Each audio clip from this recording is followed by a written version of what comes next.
Good morning. Welcome in to Hurrdat Sports Radio, AM 590, ESPN Omaha, ESPN Tri-Cities. We're live on Twitter, Facebook, YouTube. That's DB.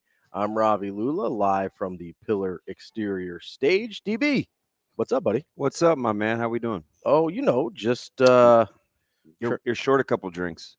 I am short a couple drinks today. You know, it's I just have the energy drink so far. We're gonna have to make do this morning. You know, we're battling some adversity, getting Godspeed. getting through all the odds here. Wow. You know, it's tough out here for your boy. Yeah. Surprise, surprise. You're short a couple of drinks, and I'm wearing What do we have a there? SpongeBob Band-Aid. So we're just gonna have to battle today. You know, it's it's like Coach Rule said, just gotta battle through adversity. Man, That's where you learn who you really are, and we'll get through it, I think. I Hopefully. talked to him for quite a while yesterday. It's a very busy schedule. Yeah, they've been active. Yeah, Out on the recruiting trail. and he's got to go. His son is got speech at state. Oh, So yeah. he's got, still parenting. He's back there in Charlotte, trying to get in, get out. Said I'll be there about 18 hours. Hey, that's a nice little quick trip, huh? Man, I don't know. Would you want to return? No, I don't think I would. not at either. all. I, That was entirely sarcastic. That Man. sounds terrible. man, these reports are crazy. I just wish we could pump in audio as we've had like breaking news not after breaking news this morning, but this what's going on with Scottie Scheffler, and you can reset it here in a second as we welcome you in live from Pillar Exterior, our sound stage, where it's just immaculate, and Shane's over there sitting in his little birdhouse. But it's interesting to watch when sports figures Mhm. and legal matters collide real time. Yeah. Because it's such a delicate thing to say. And I guess you can state the obvious. Yep, he's the #1 golfer in the world. Yep, he's Scottie Scheffler.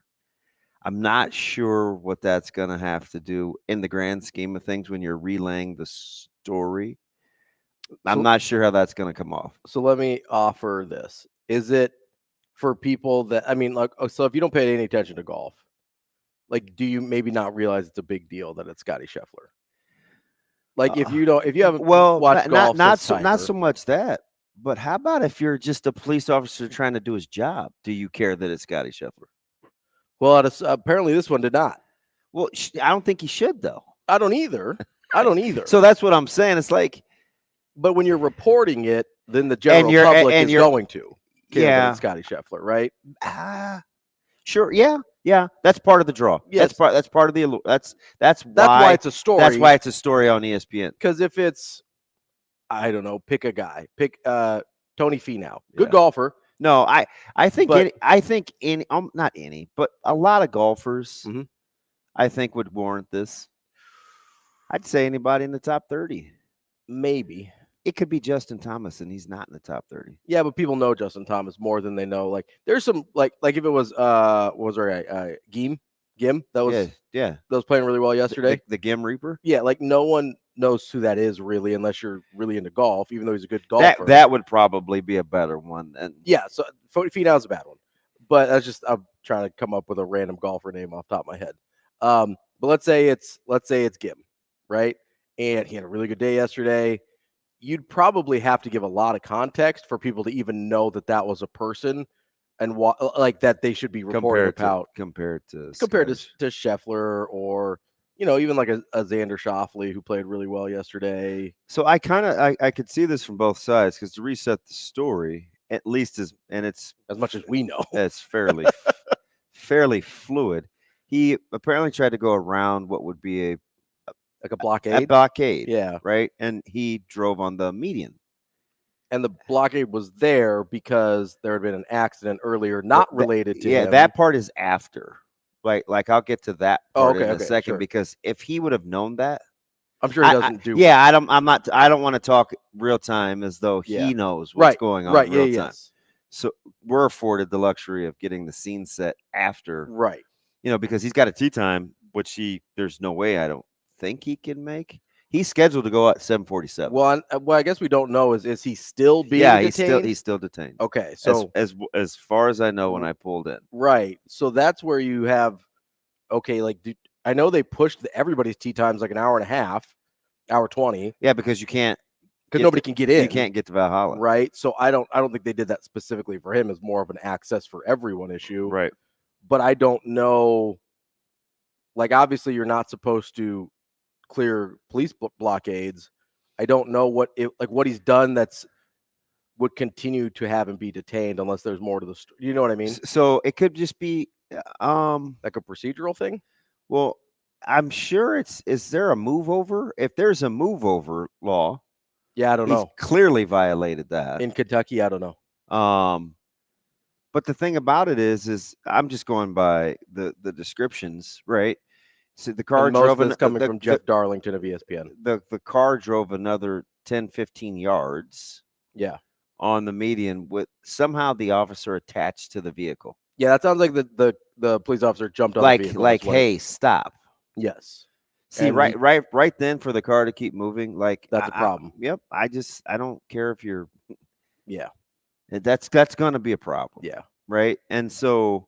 Because all of a sudden, I think that would open you up to like potentially assaulting an officer, things like that. Oh yeah. If you're driving a car that an officer is attached to, and you haven't been, no articulable suspicion has been said to you, so you're not resisting arrest, but it would be something like that. It's not resisting arrest because you haven't been placed under arrest. Yeah. But so Sasha just texted us that she keeps hearing that the players and the people involved in the tournament were supposed to have the right to bypass. So yes and no. They were taking carts. Gotcha. Okay, so not getting in the vehicle. They were taking. So they carts. were coming to get them from their car. Okay, that makes sense. So, but the thing about it, let's say that's let's say that's right. Mm-hmm. The whatever was described that happened when he got there that took 15 to 20 seconds for him to roll down his window. Mm-hmm. These are according to eyewitness reports. Yeah. And the officer sticking his arm in the car to pull him out. Something clearly transpired there. Right. And I don't know if the officer was just angry because of everything else going on. He put him in harm's way. Yeah. I just think if I'm law enforcement, and I get it, at some point I do have to de-escalate. But let's say you're clearly in the wrong. Continuing through on the median. I assume his car was marked. I don't know if it was. The Schefflers. Yeah. I imagine that I'm probably bothered that you're driving with me on your vehicle. I wonder what was said. Like, how did we get to that point? How did we get to the point where he's reaching in the vehicle? Would Scheffler not come out? Because did he not? Was it so fast that Scheffler didn't know what was going on? Well, so that was the other thing that I was going to say is he's like, what is going on? Well, and especially we don't know if he thought he had clearance. Yes, especially if he thought he had clearance. Mm-hmm. Like maybe he was told or got a text or whatever, like, hey, players are going to be able to bypass that. Maybe he didn't read it right and realize it was a cart situation versus a car situation. The other thing is I don't know. We don't know what the officer we don't know what the officer looked like in that situation. Like, are they in full uniform? Is this somebody who's working off-duty security, helping out at a tournament that we see all the time? Yeah, that's a good point. You know what I mean? Like, so like if you're not suited and booted as an officer, and I'm a guy and you're reaching in my car, I'm probably trying to get away from you. Yeah, but I don't know. I mean, it's the same guy that was attached to your car. No, but that's what I'm saying. Like, if there is someone, and if he's not in full uniform. Okay, so at what point would you be like, okay, let me see what's going on here. Would you want to, excuse me, would you want to get to where people could see you in case you needed help with this particular individual? Yes. Like if they're not fully in uniform, and maybe they were, I'm speculating here based on other events I've been to where police officers will work as private security in their off hours. And sometimes they're in full uniform, sometimes they're not. If someone is, especially if it looks like they have a weapon, which when you're working in private security, usually you have your firearm with you, right? Yeah. if I see someone that has a firearm and is not clearly law enforcement, and again, this is a guess, I don't know, I'm going to keep driving. I Yeah. want nothing to do with that person either on my car or reaching into my car. Yep, I could totally see that too, because I'm just trying to think of all aspects. Of how on earth this happened, right? So if he gets that close to Valhalla and he pulls in, yeah, he probably thinks he's in the clear or past security or whatever. or his car, he's either been waved in or his car's marked. Yes, right. And then being stopped in a situation that you don't understand, like, yeah, maybe he did freak out a little bit. The police officer? No, I mean both. Scheffler. Really, but like I'm talking about Scheffler specifically. If somebody's reaching in my car, somebody's trying to jump on my car, like, yeah, I might have a panic situation there, because I'm trying to figure out in a world where this makes any sort of sense, right? Like, how do we get to the? It's very bizarre. How do we get to the point where the officer is reaching into the car? How do we get to the point? Because I think at that point Scheffler is clearly not wanting to come out, or maybe the police officer didn't articulate what he was upset about or what was going on, right? Because how do we get to the point where Scheffler needed to get out of the car? Is that because he hopped a curb? Like, you know what I mean? Like, that's... Oh, I'm sure. Right? Like, you can't envision that? No, I can envision a point like, okay, if I hop a curb... I don't have to think too far about why the officer would want Scheffler to step out of the vehicle. If it's after he hopped the curb, right? That makes sense. Well, he got in on the median. Okay, but why was, like, what happened to that point where he felt either he needed to or was supposed to get up on the median to pass? Why was he going around, you mean? Yes. Like, what was it not communicated to him what was happening? What, or was he just like, oh, I have to get to my tee time and wasn't paying attention? You know, like, that's the part I don't understand. I'm trying to think of those. The closest thing that I can think of to being in that situation where I tried to bypass what everybody else was doing is pulling into the stadium. Right? Because you have a media lane, you have pedestrians, police stop you, and you're supposed to show your parking permit. Police can either wave you on, or if they can't see it or it's obstructed, sometimes I'll see them stop vehicles ahead of me. Like, I don't, and I know that those vehicles know where, for the most part, know where they're going. Would they keep going anyway because that's just what they do? I could maybe see that happening. Well, so there's reports now that A, Scheffler's been released from custody, and that B, and this is, I'm just going from what people are telling me on Twitter. I'm trying to read in real time here, but obviously that doesn't always make for good radio. It sounds like the car above or before him was let through. So he thought, yeah. So maybe it was just, maybe he didn't understand the situation of like, hey, my car is marked. So I've got my pass. So that's what I'm saying was, yeah, the car in front of him maybe was marked, but was his, because right. if his wasn't, yeah, and the other car was, I could see it. Sure. If they were both marked, then I don't know why was he being stopped. I don't know what to. Yeah. And that's what we don't know. We'll try and figure out more about this as we figure it out. It sounds like Scheffler has been released, according to one of WOWT's sister stations in Louisville. Gosh, would you want to golf? I don't know if I'd want to golf. Would I shake that off? I don't know if I'd shake it off, but like, what else are you gonna do? I mean, you're the number one player in the world. You keep saying that. I'm just saying, you play like, well, there is a human component to it for sure, but there's also a human component in the sense of this is the thing that he likely cares about. I mean, it's a major championship like, he probably cares about that to a degree in which he will try and do whatever he needs to. Otherwise, why is he trying to get through in the first place? You know what I mean? Like, he's going to work. I get that. Right. So he's going to work. Yeah. Cares about it. Would you show the same fortitude I would back try to do your job? I would try. I don't know if I would. So that's try. It's plausible. It's a fair question, all right? Yeah, it is. Okay. Yeah, for sure. Which may or may not have anything to do with being the number one ranked player in the world. We're just bypassing the human element. No, I'm not bypassing the human element, but I'm also saying, like, okay, if I'm like looking like I'm probably not gonna make the cut today, maybe I'm not as, like, if let's say I'm a good golfer still, expected to do well. I had a terrible day yesterday. Let's say I shot like a 76 or something. and then I go out there and I had this day. Like, yeah, maybe I withdraw. Maybe I'm like, you know what? I'm it's not my weekend. Let's call it. Right. I wonder if what I wonder. Go ahead, Shano. I was going to say I would think that the PGA would allow for this and allow for tee times to be moved for all the golfers. They've already pushed back the start time, right? But the fact that where we started this out was okay. This is very interesting to be reporting his status in the world as it relates to non-golfers or non-number one ranked people compared to what was allegedly done. Yeah, what actually happened and how important those two things are. Because what if it was a do you know who I am kind of deal? And maybe it was. Like, I mean, that's if it's a do you know who I am kind of deal, I could clearly see how that escalates super quickly. Yeah, 100%. It almost always does. The "do you know who I am" thing is probably the least successful line in history. Because clearly they do not. I know, but it's just interesting to listen to you give me,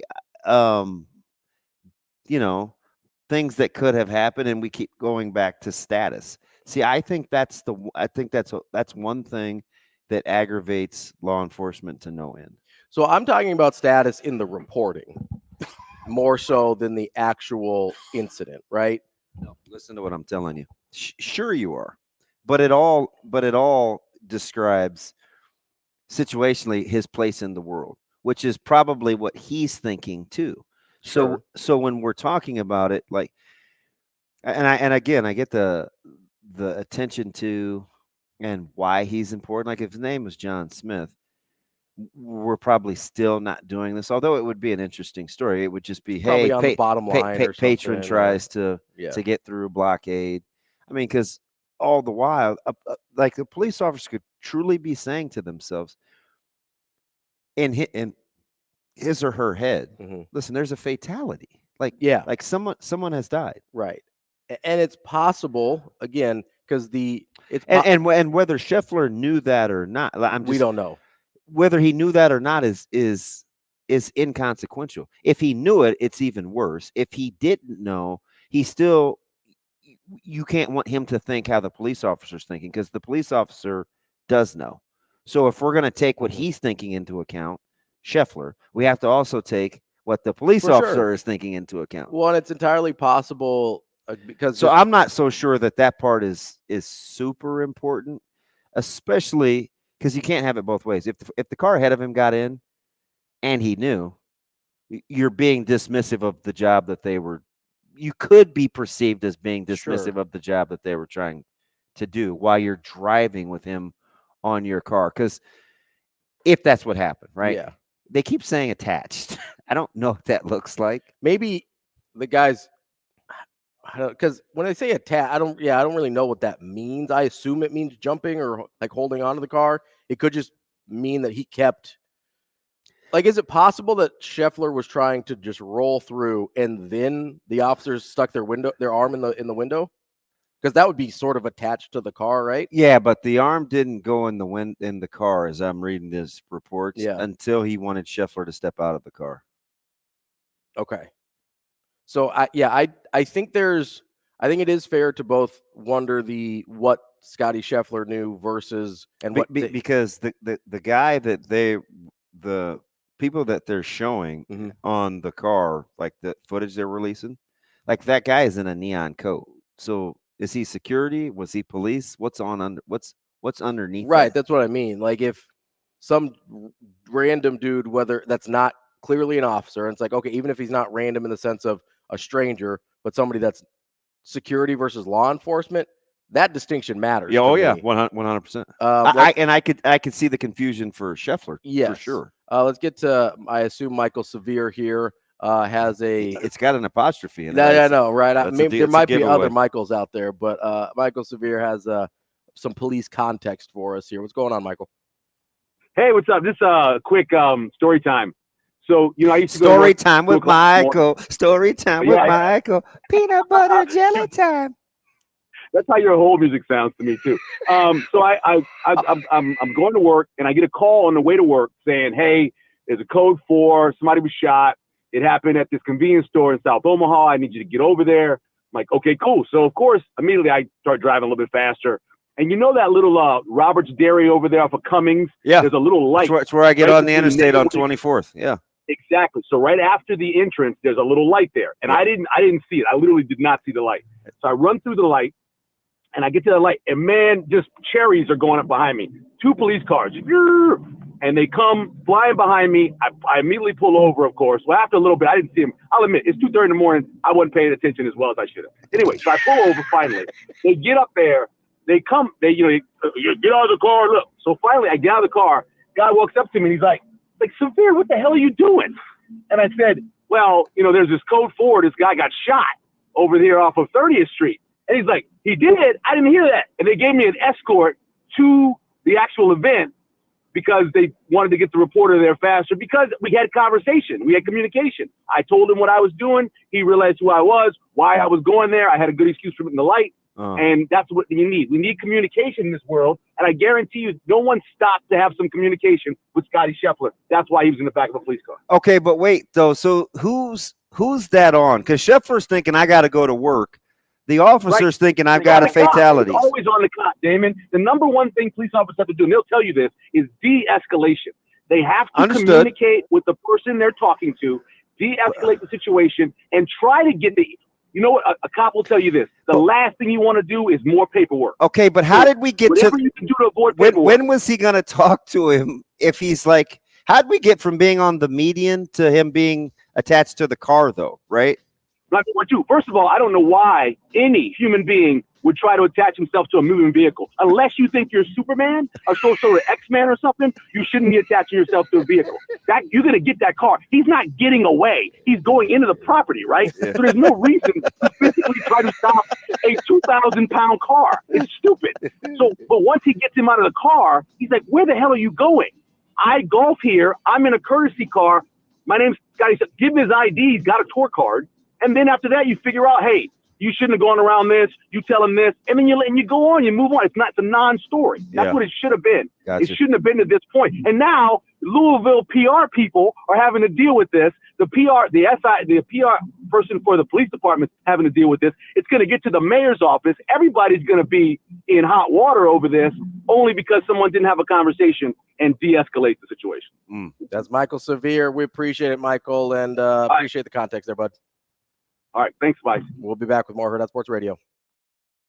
We're back here on Hurrdat Sports Radio, AM 590, ESPN Omaha, ESPN Tri-Cities. We're live on Twitter, Facebook, YouTube as well from the Pillar Exterior stage. That's DB. I'm Ravi Lulla. Coming up here on the show, before we hop into more Scottie Scheffler talk, we've got Anthony Stabile at 7:45, talk about the Preakness. We've got Kevin Iole at 8:45 to talk about Tyson Fury and Usyk. It's Usyk. Usyk. Yeah. I always want to throw an very H in gentlemanly press conference. Very, very, it's pretty calm for a boxing press conference. Hey, I'd like to wish you the best. Hey, I'm going to let my hands do the talking. Hey, assalamu alaikum. We've got Mike Sautter at 9 a.m. It's very cordial. And Matt Vrzal at 9:45. Two not very cordial folks. Well, depends on the day. We'll see how that goes. But we were kind of getting into with Michael there about how Scheffler found himself in this position and how the law enforcement officer found themselves in that position as well. And Michael brought up a very good point. What are you trying to accomplish ever in any situation by jumping on a vehicle? Did you read the charges, though? I saw the mugshot. I haven't seen the charges yet. Yeah, Scheffler was charged with second-degree assault of a police officer. That hence probably the moving vehicle thing. Third-degree criminal mischief, reckless driving, disregarding traffic signals from an officer, directing traffic, and he's been released on his own recognizance. That's unbelievable. Was the officer trying to jump out of the way and just ended up on the car? I'm gonna say no. I'm gonna say no. I mean, that's a possibility. Look at what we're doing here. We are now showing mugs. Like what? I don't know. I'm always fascinated on the interaction emotionally with like law enforcement. Yes. And like I understand you're asking for these people to make rational, logical decisions in emotionally heightened situations in real time. That's in essence law enforcement, right? I'll say, but I'm also asking that because that is the job. Yeah. Right. And it can be like, oh man, it's tense and it happens fast or whatever. It's like, okay, if there's two people in that situation, then one of them is trained and it is their job to be able to act well when something is happening fast, and the other one is the citizen, right? Like I'm more willing to excuse and not, I don't know what Scottie Scheffler did. Maybe he did something awful. Like, I don't know, right? And this is way on him and whatever. Maybe the officer did everything right and Scottie Scheffler was just like, I got to get to my tee time. I don't know. But I'm way more likely to be forgiving of the citizen whose job it is not, like literally their job, to be able to de-escalate and act logically in an emotionally heightened situation. Like my lean is that direction, full disclosure, because I expect the police officer to be able to keep his cool in that situation. Yeah. I mean, that is the job. I mean, that's not asking too much, right? No. I always try to think about what everybody else is thinking too. I remember this wasn't too long ago. Shane, do you remember this? This was last summer. And I was getting on the freeway. Oh yeah, I remember this. Heading north. Mhm. I mean, heading south from Ames, 30th and Ames. It's probably 2:15 in the day. Mhm. Okay, coming from the gas or grocery store, right there on the corner. And on the on ramp, there's a sheriff that is facing south. Okay. Okay. So I get on the freeway heading south. He gets off the embankment and follows me. Okay. Okay.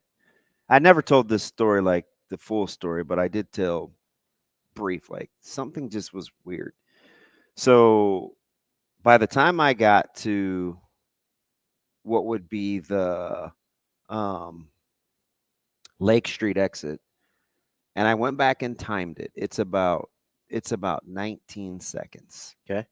Okay, if you're going 60, 19 seconds roughly. And he hit me with the lights. So I pulled over, and he was like, full disclosures, good dude, right? He's like, hey, ran the plates. What'd he say? Ran your plates. Your license came back as expired. Mm-hmm. I was like, no. I said, there was some miscommunication with the drivers because I told this funny driver's ed story about getting my license a couple weeks earlier, and I said, maybe it's just the paperwork, but that would be surprising if I didn't have my driver's license. Mm-hmm. And he said, well, do you know you don't have a front license plate on your vehicle? He said, this is a nice vehicle. What year is it? And I said, oh, it's a whatever, 2022 or whatever I said. I go, may I ask what the infraction was? Like, what was the original thing that Why he was running your plates why in the you first ran place. my plates? Yeah. And I believe this is important too, right? But I'm 99% sure he said no front license plate. Mm. And I said, is that a secondary offense or is that a primary Yeah. offense? And he said, well, you need to go get a tag. And he was really cool. So I didn't think much of it. Although I was like, why, if you're not even facing me. Like, Yeah. what did you see that I didn't have a license in the plate in your rear view? view mirror? Yeah. Or what, right? And he's like, hey, until we get this cleared up, I'm going to have you leave your vehicle. I was like, wow, really? I said, well, I don't really want to leave it on the interstate. Can I pull around? Can you follow me to the Boys and Girls Club? Because it was right around the corner. He's like, yeah, no problem. So he pulled in and waited, and I had to wait. And so when I got home, Like I called. I have a domestic lawyer. I have a contract lawyer. I have a criminal lawyer. Right. Mhm. So I called my guy and I was like, "Does this sound right to you?" And my lawyer was like, "No, it really doesn't." What? And I reset the whole thing, and he was cool. Did he drop the betting thing? Yeah, he did, which kind of further bugged me. But I thought, as nice as he was, it wasn't that big of a deal, right? As God is my witness, and I kept the letter. I even took a picture. Is 6 days later in the mail, I got a letter saying that they were, please disregard, never happened. The city, this, that, and the other. Doesn't mean that I was exonerated, or doesn't mean that what was alleged didn't occur. The state's just choosing not to pursue it at this time. And in my head, I was like, I wonder if he was getting ready to either do police paperwork or what. And somebody was like, I don't know, this is kind of sketchy. Like, I don't know if we on what. I still don't understand to this day. Yeah. I just understand that it was dropped. And I asked Nats, I was like, there's no way. Because it was over the 4th of July weekend. And he was in Okoboji when I called him, and he's like, I'll take a look at it on Monday when I get back. And I had the letter on Tuesday. Yeah. So you know what I mean? So it's and it probably was, not and, like something and, your and it lawyer was did. and it was dated pre. Yeah. So basically the day it got. So I say all that to say I think the communication that was had helped. But I don't know why it went that far to begin. Yeah, how did you get there? Right? But it was super, like and when I was telling, because I was a little bothered, but when I was telling the story, people kept asking me the conversation. I just was honest. I was like, he was way cool, except for the nice car bit. Like, yeah, that is kind of the part that's sitting with me weird, if I'm being honest. Yeah, he just, he just, what? Like, what does that have to do with anything that happened there? I understand. You know what I mean? I understand. I mean, you understand. Yeah, you understand more than I do. I understand that people will say, you can't be in a nice car in North Omaha, right? I get it. Yeah. But or if you are, you must be doing something wrong. So why did he follow me to drop my vehicle off? Like, that was pretty. He didn't have to let me do that. No, because probably by that, if I had to guess, by that point, he had already knew he messed up. But he was seeing it through, following it through, and ending the thing in a way that didn't. He was trying to save face. Would be my guess. And the interesting thing about that is when he said, "Leave my vehicle, don't drive it," he was on the next exit ramp where I had to go home. So he was still checking. I don't think he thought like I was in the clear. I think he was like, is this dude going to really try to drive his truck after I leave? Yeah. No, none of that sits right with me. We'll be back. Wrapping up hour number 2 here on Hurrdat Sports Radio. Hour number 1. Talked about a lot already. Wrapping up hour number 1 here on Hurrdat Sports Radio, AM 590, ESPN Omaha, ESPN Tri-Cities. We're live on Twitter, Facebook, YouTube. That's DB. I'm Ravi Lulla. We are joined now by Anthony Stabile, Big A. We're going to talk a little Preakness. What's going on, Big A? What's going on, Rav? How are you? We're just trying to figure out what happened with Scottie Scheffler this morning. That's all. You're in my doghouse too, Big A. You were clowning me on social media, man. Sir, I'm not talking to you. I'm here to talk to Rav this morning. I am not here to talk to you, sir. I was so hungry, though. You ever hear in horse racing? You've been hearing a lot about these suspensions, right? Mm-hmm. The new thing now is metformin. They're calling the metformin, which is a diabetes drug. They're calling it exercise in a pill. Well, if metformin was exercise in a pill, I would be Michael Phelps because I take 3 a day. Okay. I would be I'm already the most handsome, but I would be in the best shape in the world. So, but they've been giving out a lot of suspensions. You came so dangerously close to a suspension for wiping your marinara sauce off of meatballs. My mother's sitting across me eating breakfast. She just cringed. This woman almost hit the ground just now. You people out of your minds? What's going on there? Well, Do I gotta get in my car and come out there? Don't you people me. I'm not wiping anything down. He's the one that made fun. I was It's fine. I'm gonna take the L and move on. But Yeah, do that. I was so I had to have it, and I didn't want the sauce, man. I did what I had to do. And my ears are bleeding. Please just stop this conversation. I can't believe you were like gonna suspend me, man. Yeah, We're going on very like close. 10 You years. It's a little bit more, Damon, and that's how important. I mean, look, as of this morning's weigh-in, I'm 375 pounds.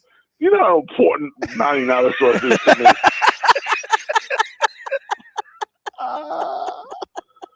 All right, Come on, man. fine.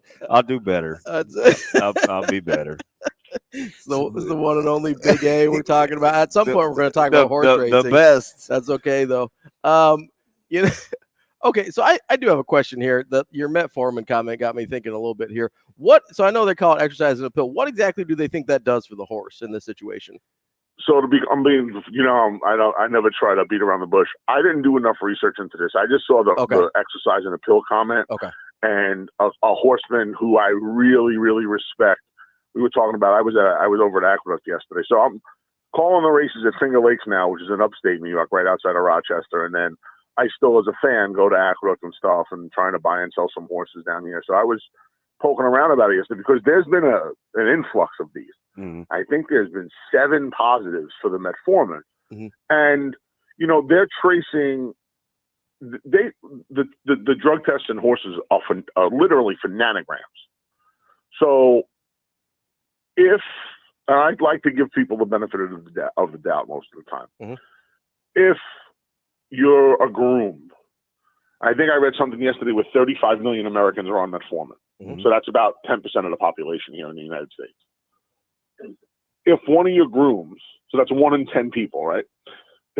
If one of your grooms takes metformin and goes to feed a horse, goes to rub beagle oil into a horse, goes to whatever, hose the horse down, and it gets on their mouth. Now, this is going to take a little bit more than that, but it's not impossible for there to be contamination. The biggest problem I have with it is if horse A tests positive in a guy's barn, right? So George Weaver's the newest. They're looking to give George Weaver, who's been pretty clean for his entire career, they're looking to give him 2 years. If George Weaver, horse A, tests positive for metformin, can you go and test 45 or 50 other horses in the barn? And if nobody else comes up positive for metformin, maybe then we can understand that it was a human error. Yeah. That's not being done. One horse is popping. They're getting the guy. The groom, by the way, was able to show records that he's been taking the drug for 12 years. So, and look, could the groom be a scapegoat? Absolutely. Right? Frank Miramati, my opinion, the number 1 track announcer in the country right now, says the answer is money. Now, what's the question? So everybody, they're going to find a way to massage it and get around it, and they'll find a escape. Oh, Tony got his guy to go down for 50 large. Right? Hey, I'm a Dodgers guy over here. Yeah, I'm sure. Of course you are. I'm a Mets fan. So, you know what I mean? Like, the answer is money. Now, what's the question? Somebody, if somebody can take the fall for it, yeah, I'm sure they would. But I just think that we're getting, there's bigger problems in the sport. I do not believe a metformin pill is at the top of that list. And a relatively, this isn't a crowded race, right? I think. What do you have? 8 posts? 9? Down to 8, yeah. So the morning line favorite, Moose from Bob Baffert, speaking of controversial, from the Bob Baffert barn, he was forced to scratch for the second time shipping cross country. He shipped to a race in Saratoga last year and scratched for, it's called shipping fever. When a horse comes in from another jurisdiction. And in Moot's case, he took not only a van, but he took a plane from California. So plane, van, you get shipping fever. It's the second time it's happened to him. But then of course, the people with agendas or people looking to, sometimes a cup of tea is not a cup of tea. They need to go and look into things. And of course, one of the more popular doping drugs in horse racing is EPO, and shipping and spiking a fever is a big sign of EPO. So all the conspiracy theorists, everybody has their knives out, and that is crazy. So let me be clear: you're not giving Bob Baffert the benefit of the doubt, is that? I mean, when there's smoke, there's fire, right? I mean, the guy can't run in the Kentucky Derby. I don't know. He wipes sauce off his meatballs. I mean, I can't trust that guy either. Hey, so the more wide open the race is without a lot of spots, you're only 2 weeks removed from, horses that can run in crowds versus horses that can't. Does this skew the odds in your opinion? It's pretty wide open. I mean, Muth went from being what I thought was going to be a pretty overwhelming favorite to now Mystic Dan will take that role, the Kentucky Derby winner. And the more I look at his race, the more I have to think. I was talking to my mom, taught me how to handicap, so I will reference her a lot when I'm talking horses, and she still follows along. There had to be a little more. They had a lot of rain in Kentucky before the Derby, and I would almost imagine that, despite the track being labeled fast, there might have been a little bit of moisture still in that racetrack. And I think because the Derby and his Southwest stick out on his card like sore thumbs. They're just much better races than he's ever run any time else. So I don't know.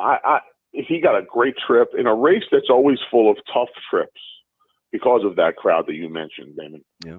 He got a dream run. He had a little trouble on the turn, but Brian Hernandez Jr., his rider, has made his living by saving ground and just marrying himself to the rail.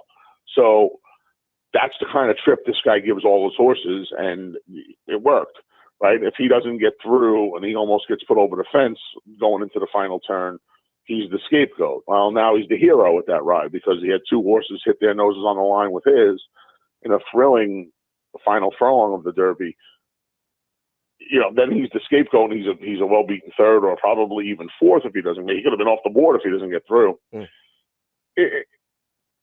And Muth coming out changes the complexion of the race because he was going to be the early leader. A lot of people feel like he was going to be the one to set the early fractions. And now I think it brings a couple of other horses in. Just Steele, who ran in the Derby, he chased the pace early on in the Derby and then got tired. He gets a rider change to Joel Rosario. At 15 to 1, is that appealing? I'm not a fan of his. He can win. I would find it very difficult to get the one Mugatu or the 6 Seize the Gray to the winner's circle. Seize the Gray won a race on the Kentucky Derby undercard, but I don't think he wants to go this far. I don't think he wants to run a mile on 3/16. I think his the mile and around one turn as opposed to going around two turns is probably going to be more beneficial to his career. So save those two. I don't have to make an official pick anywhere, I guess, other than here, which is good because maybe we can make some money for the Nebraskans. Yeah. Uncle Heavy. Ooh, no pun intended. 20 to 1, huh? Uncle Heavy, he won't be 20 to 1. I wish he would be 20 to 1. I'd lock in 20 to 1 right now. He won a race at Aqueduct, my home track, called the Withers.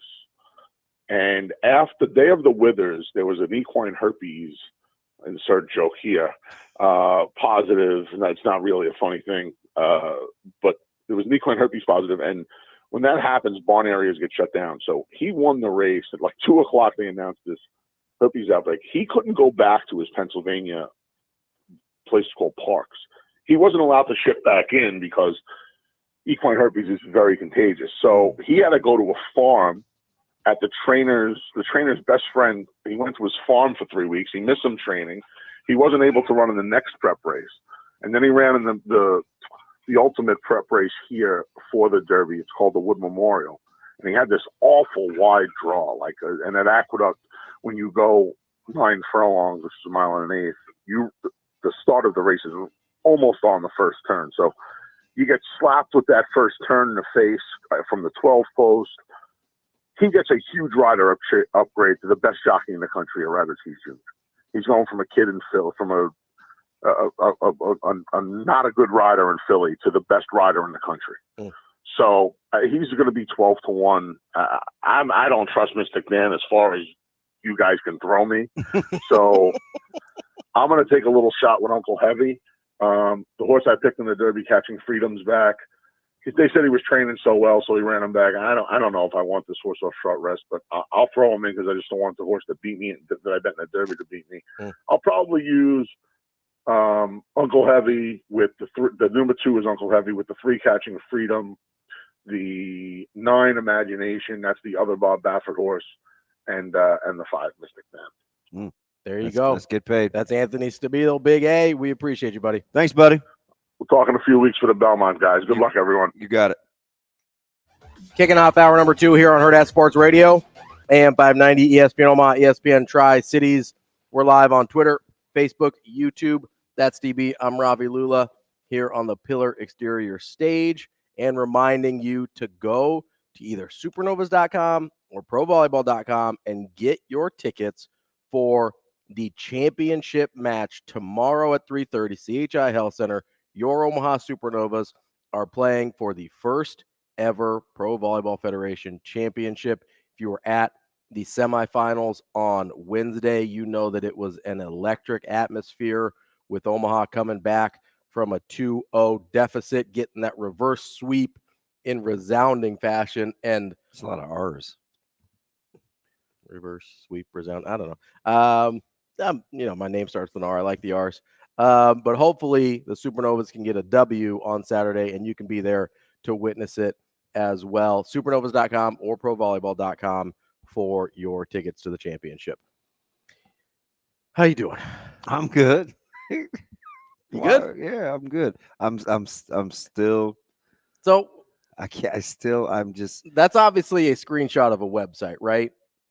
The photo of the that looks like a. I mean, not that I would know, but like that's the picture from the booking. Yeah, from like the web, like from the police webpage where you can look it up. Public, yeah. Okay, because the first mugshot that came out was not that; it was a clear shot, and I go, "Ooh, who leaked that from the office?" Yeah, because that which would be wrong.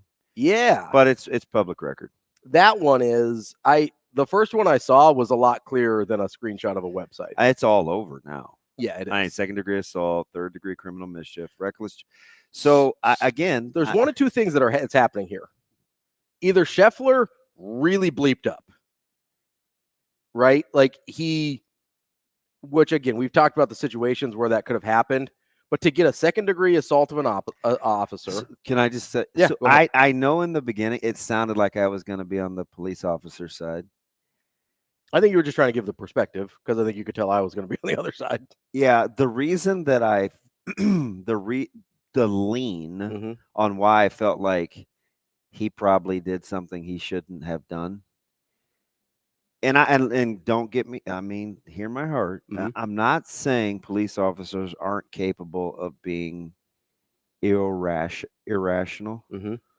But if he was following in a vehicle, okay, which was the supposition, the vehicle ahead of him got in. Yep. Why did he have such an issue with Scheffler's vehicle? There's something we were clearly missing. Yeah, there's missing information here. Right? So I'm like, okay, did they both get on the median? Did they both avert traffic? Was he told not? I can't imagine if traffic is averted, they said get on the median. Yeah, that doesn't make a lot of sense. Right? So that never read right to me. Yeah. Now, why he jumped on the vehicle, I have no idea. But apparently, and I joked. I think I said this off air. I said, well, why would he jump on the vehicle? Like, why would he lose his cool? Did Scottie like lob him the bird on the way by or what? Yeah, and that's I get it. I do. That's why it just didn't make sense. No, there's something here that clearly doesn't make sense because, and I'm not absolving the police officer, but I kind of even heard it with Michael. He's like, well, I mean, their job is to de-escalate. Maybe he did, and somebody was just defiant. Right. That's why I say either Scheffler really effed up, or the police officer really effed up. Like, I mean, it's not like they said, "Hey, you're free to go." sorry for the misunderstanding. Yeah. They know they're going to have to deal with the repercussions and backlash of, Right. is this really a thing? So my thought is either Scheffler didn't do something as bad as it seems, and it got escalated because there was an ego involved, which wouldn't be the first time, right? Yeah, but I mean, do you go through with the charges? Wouldn't be the first time, Okay. okay? Because Now's the time where you should go to your old reliable. Well, he's the number one ranked golfer in the world. yeah, that's what you should be like, maybe we chill out. But maybe it got to the point where it's like they already detained him. So do they need to make it seem like he did something bad enough? I don't know, man. No, but is it? Listen to the question, right? So it is reported immediately. Mm-hmm. Jeff Darlington has video of him being arrested. So at that point, when you are arresting a very famous person at the place where he works, and you're like, okay, there's video of this out there. At what point are you like, either we have to just eat a bunch of crow and be like, hey, yeah, he shouldn't have been detained. That's our bad. Or do you try and make it seem like Scheffler's in the wrong so that your arrest or detaining of him was justified? But he's very famous to us because we know who he is. I mean, if you're But working security there, you know what's going on. You know you're what's doing going the on, but PGA. you don't necessarily know who the people are. You're not gonna. I mean, you're not gonna know You who. do by the time that you arrest him. You're not gonna know who all 80 of the golfers are. I'm with Shane because here's the thing. Two things don't support your theory. Okay. Number one, whatever the interaction was, get out of the car, get out of the vehicle. Mm-hmm. Where all the eyewitness reports that he reached in the vehicle, so there's clearly a problem there, Mm-hmm. right? The other thing is, again, if the police officer was working the traffic incident, Mm-hmm. and he's thinking fatality, Sure. he's not worried about, and it's not his job to worry about what's going on in the golf world. His job is to keep the folks safe while they're investigating an area where somebody has died. Yes. Right? I understand that. And we've seen videos, right? We've seen videos of police officers being hit, trying to direct traffic on the side of the road. Like, there's a reason why there's the move over law now. And I don't know what's going on in Kentucky. Yeah. But I think part of the problem is two things can be true at once. You can assume that law enforcement should have the capacity to rise above situations and still understand that given the context of what's going on, replicating, making good decisions within split seconds. Mm-hmm. I think there's not room for error because it could cost a life, but there's some grace in that. I think we have to consider what was going on around and not who the perpetrator was. But we keep going back to who the perpetrator was because I get it. Number one golfer in the world. He's a heck of an athlete. It is on ESPN. Mm-hmm. That tie is there. But it doesn't sound anything like an overzealous cop outside of trying to stop a vehicle. But we don't even know if he jumped on the vehicle. We're just saying that. Let me add some context here that's been reported. This is from Connie Leonard, who is a journalist in Louisville, and Michael Collins on ESPN. Yeah, because they let Michael Collins in. So Michael Collins, right ahead. Michael Collins said on ESPN, other golfers made the same traffic move around the accident that Scottie Scheffler did without any problems. Yeah. Again. So that would indicate that they were going up on the median. He said they made the same traffic move. Michael Collins is a witness. That would indicate to me that there is, like, I don't know if that lends itself to overzealous cop. I don't know if that lends itself to Scheffler. So you think if you're going to slap him with the reckless driving, are we? You got to go back and ticket everybody? Or are you going on what Michael Collins said, that everybody made the exact same move? I mean, he was there. I wasn't. I'm leaning on that. As was the police officer. He was. But, you said we see videos of people being dangerous around cops. We've also seen videos of police officers doing out-of-pocket stuff that doesn't make any sense. Yeah. Like it's not out of the question. And listen, maybe Scheffler did throw him the bird on the way by, or I'm made just a saying. snarky comment. Or I'm whatever, just saying right? the fact that more people did. If in fact more people did the exact The same traffic thing, move. Yeah. and he singled out Scheffler, that would lead me to believe that That Scheffler did something. something happened in the meantime. So let's put this on Scheffler for a second. Let's say But- Scheffler's frustrated. What's up, Shane? I was going to say you don't necessarily know if that officer or if any officers were there at the time when the other golfers were going over the medium. You don't necessarily know that. I mean, I have to assume they were because the accident. well, I mean, a just lot of happened this and is there was- assumption. It's for the sake of the conversation. I get yeah. it. I get it. But so let's put this on Scheffler for a second, okay? Let's say that everybody else was going through. Scheffler's frustrated and says something snarky on the way by the officer or something, and that's what escalates this. Does that justify what happens after that from the police officer standpoint? Okay. Does that make sense? No. It doesn't justify it, Well, or it doesn't make sense. it doesn't make sense. Okay. Does it to you? Yeah. Oh, I've seen firsthand and secondhand. So either stuff that's happened to me or happened to people that I was with or watching or whatever, where an offhand comment about somebody who's frustrated with the situation they're in is suddenly a police officer, a law enforcement officer goes from 0 to 60 in the way they react to a situation because all of a sudden they don't like the way somebody talked to them. That's not a good reason. And I'm not saying that's what happened here, but it's possible because clearly something happened with Scheffler that didn't happen with anybody else, right? Yeah. That's about the only thing we know. Something happened with Scheffler that didn't happen with anybody else.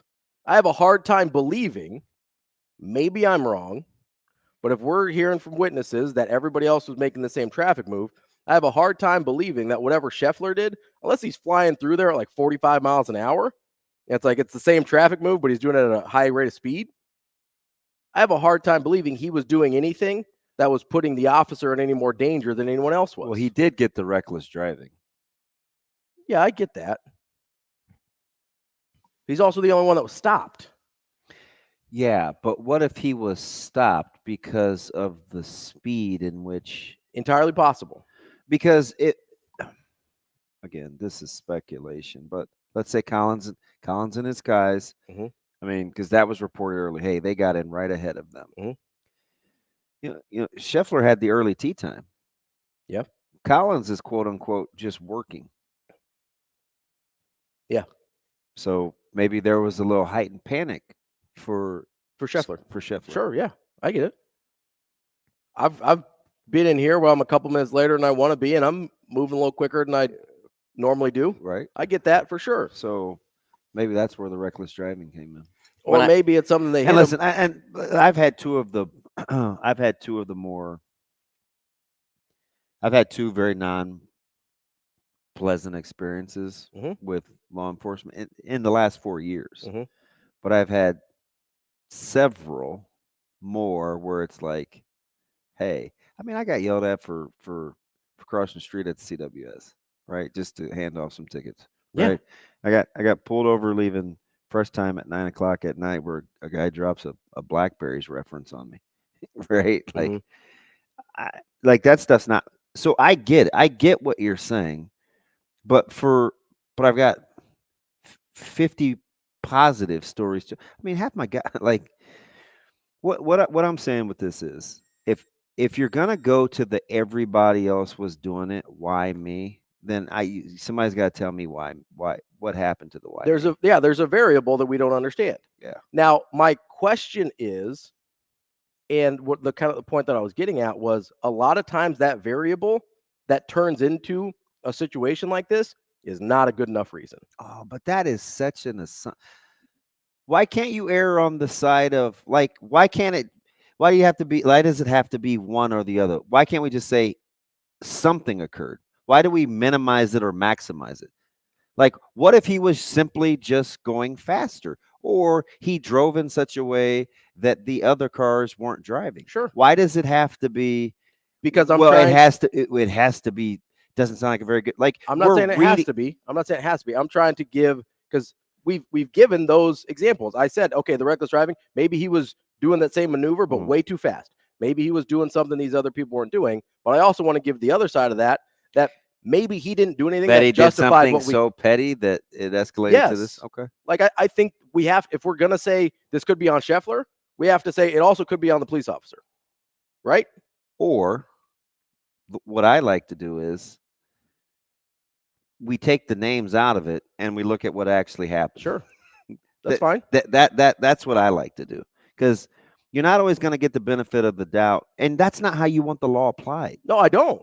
Like, you don't want the law applied differently to Scottie Scheffler than you do Shane Schillerberg in the same situation. For sure. Now, that's not to sit here and say, it doesn't happen like that. But I hear it. I hear it in the delivery. Like, we're making distinctions based on who people are, whether it's a track record of law enforcement or the fact that somebody was the number one golfer in the world. I hear it. Is less about Scheffler's individual status and the situation that, like, this wasn't a normal traffic stop. You know what I mean?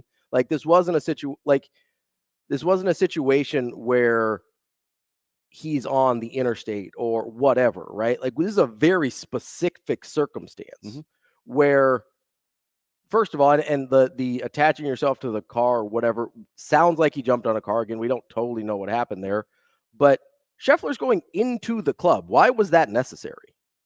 Like, he's going again. Like if you feel the need to go arrest Scottie Scheffler, why do you have to jump in his car? Because it said the car traveled 10 to 20 more yards. Okay, how far does 10 yards feel in a car? Feels like 30 feet. That's not very, like, in a car, 30 feet feels like nothing. Okay. Well, like, if you're on the car, yes, that feels like a very long time to be. Hey, you know what you should try? What's that? Okay, so next time you are attempting to be detained, somebody's going to attempt to detain you, just pump fake like you're going to run away. And don't go anywhere. Move 1 foot and see how far that really is. Just pump fake. No, but he's No. in the car. It's relative to what the officer is trying to accomplish. Okay. Right? What seems like that might be one of the more ridiculous things I've heard. If he told him to stop 10 feet earlier or to do something 10 feet earlier, and he travels another 10 yards from that spot or 20 yards, that's far. Because how fast could you be going? How fast could you be going? If you're going to be on a median, how fast could you be going, Ravi? Not that fast. Okay. So that would, to get to that distance, may have taken some more time than we think. It's not like you're going through the neighborhood at 25 mile an hour and you only have to go, 30 feet. Because if you're going 25 mile an hour, that seems pretty slow. Right? You ever driven 25 in a neighborhood with school? Most of the time. Yeah, you feel like you could run that fast. Yeah, but you super cannot. Well, I can't, at least. I mean, 30, I'm just saying, 30 feet goes, if you're going 10, 15 miles an hour, 30 feet goes by pretty fast. Second-degree assault of an officer involves intentionally causing serious injury to a police officer and or another person of authority. Second degree? You think for just like, man, he was just doing what everybody else was doing. No, obviously there is something that happened here that got off the skids somewhere. Okay, don't try the pump fake thing. No, I'm not going to do that. It was just real. Yeah. This context. Yeah, I understand. I'm not trying to take 3 steps. I'm not going to try to get away. Not trying to end up a headline. Right? Like, that's I'm not trying to do that. Or tased or whatever. What I'm saying though is, like, in a car, and I don't know the context, because on the one hand we think he was maybe going too fast in the situation he was in. And maybe reckless is just the path that he took. That's what I mean. Like, maybe they're like, oh, he's on the medium, so now it's reckless. But according to Michael Collins, everybody was on the median. That's what I'm saying. There is something that happened here, that there is a variable either on Scottie Scheffler's part or the law enforcement officer's part that we don't understand yet, that we don't have the information to yet. Mm-hmm. And that, to me, is, I mean, that's the entire story, is what is that variable? And maybe there's multiple, but obviously at least some people were going through without issue. According to, I mean, all I have to go on is the reports, right? Mm-hmm. I know you seem skeptical. because I can just hear in your voice. One guy reports one thing, and it's like, oh, that's probably the way it happened. But Well, I've got two. I've got Michael Collins and the Louisville Reporter.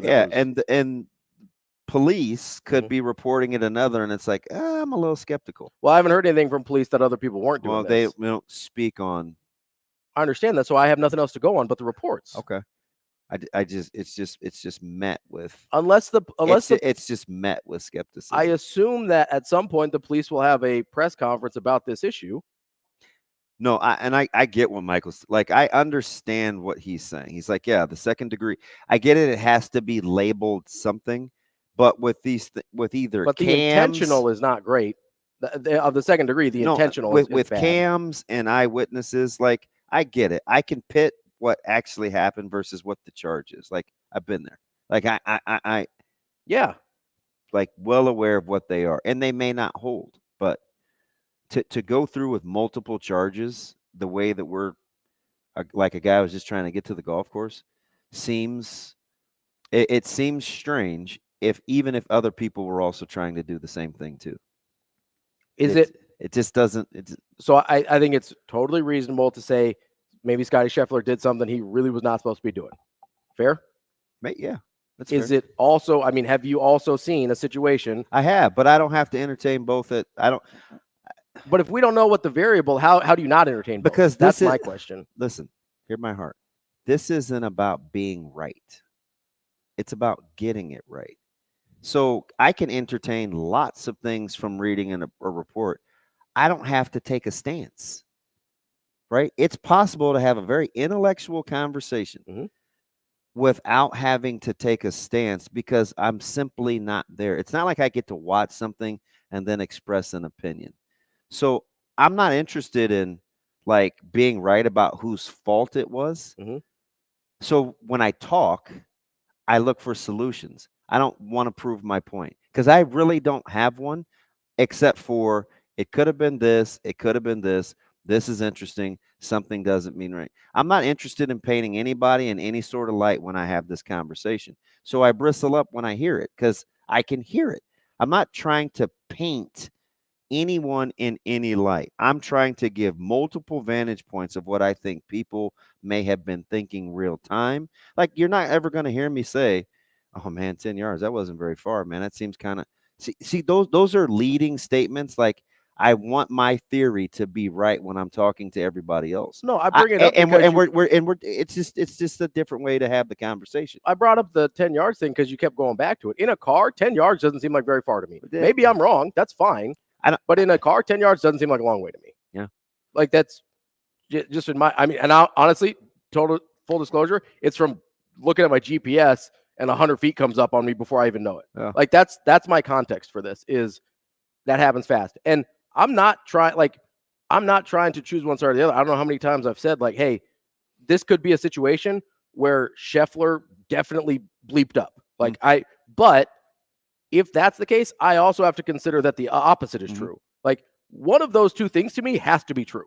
Either Scheffler really bleeped up, the officer really bleeped up, and maybe they're both true in a certain, like, maybe in like it's a little bit of both, right? I don't know. When I was a kid, I used to play that card all the time, but everybody else is doing it. Hey, why can't I have that He-Man figure? Everybody else has that He-Man figure. Why can't I go to that party? Everybody else is going to that party, and it never worked out. Full disclosure, that it drives me crazy. I use it in analogies all the time, and that excuse drives me crazy. And my go-to line is at some point, the more mature person has to go first. Lance, hold on just a second here. We've got some time in the next segment. We will get to you and your call, 888-638-4876. If you've got some thoughts, we will get to Michigan Lance. We'll get to more here on Hurrdat Sports Radio, AM 590, ESPN Omaha, ESPN Tri-Cities. We're back here on Hurrdat Sports Radio, AM 590, ESPN Omaha, ESPN Tri-Cities. We're live on Twitter, Facebook, YouTube. That's DB. I'm Ravi Lulla. We are live on the Pillar Exterior stage, and we are brought to you by the Team Jack Foundation. Go to teamjackfoundation.org to get involved with this great cause. They have a very simple goal, and that is to find better treatments for childhood brain cancer and one day a cure. You can get involved directly on the website by donating or finding the events that they're involved in. If you want more information, you can see all the projects that they're helping fund as well, with the over $12 million to date that they have raised through their events and efforts. That's teamjackfoundation.org. All right, let's get to the phone line here. Michigan Lance held on through the break for us. We appreciate Lance doing that. What's going on, Lance?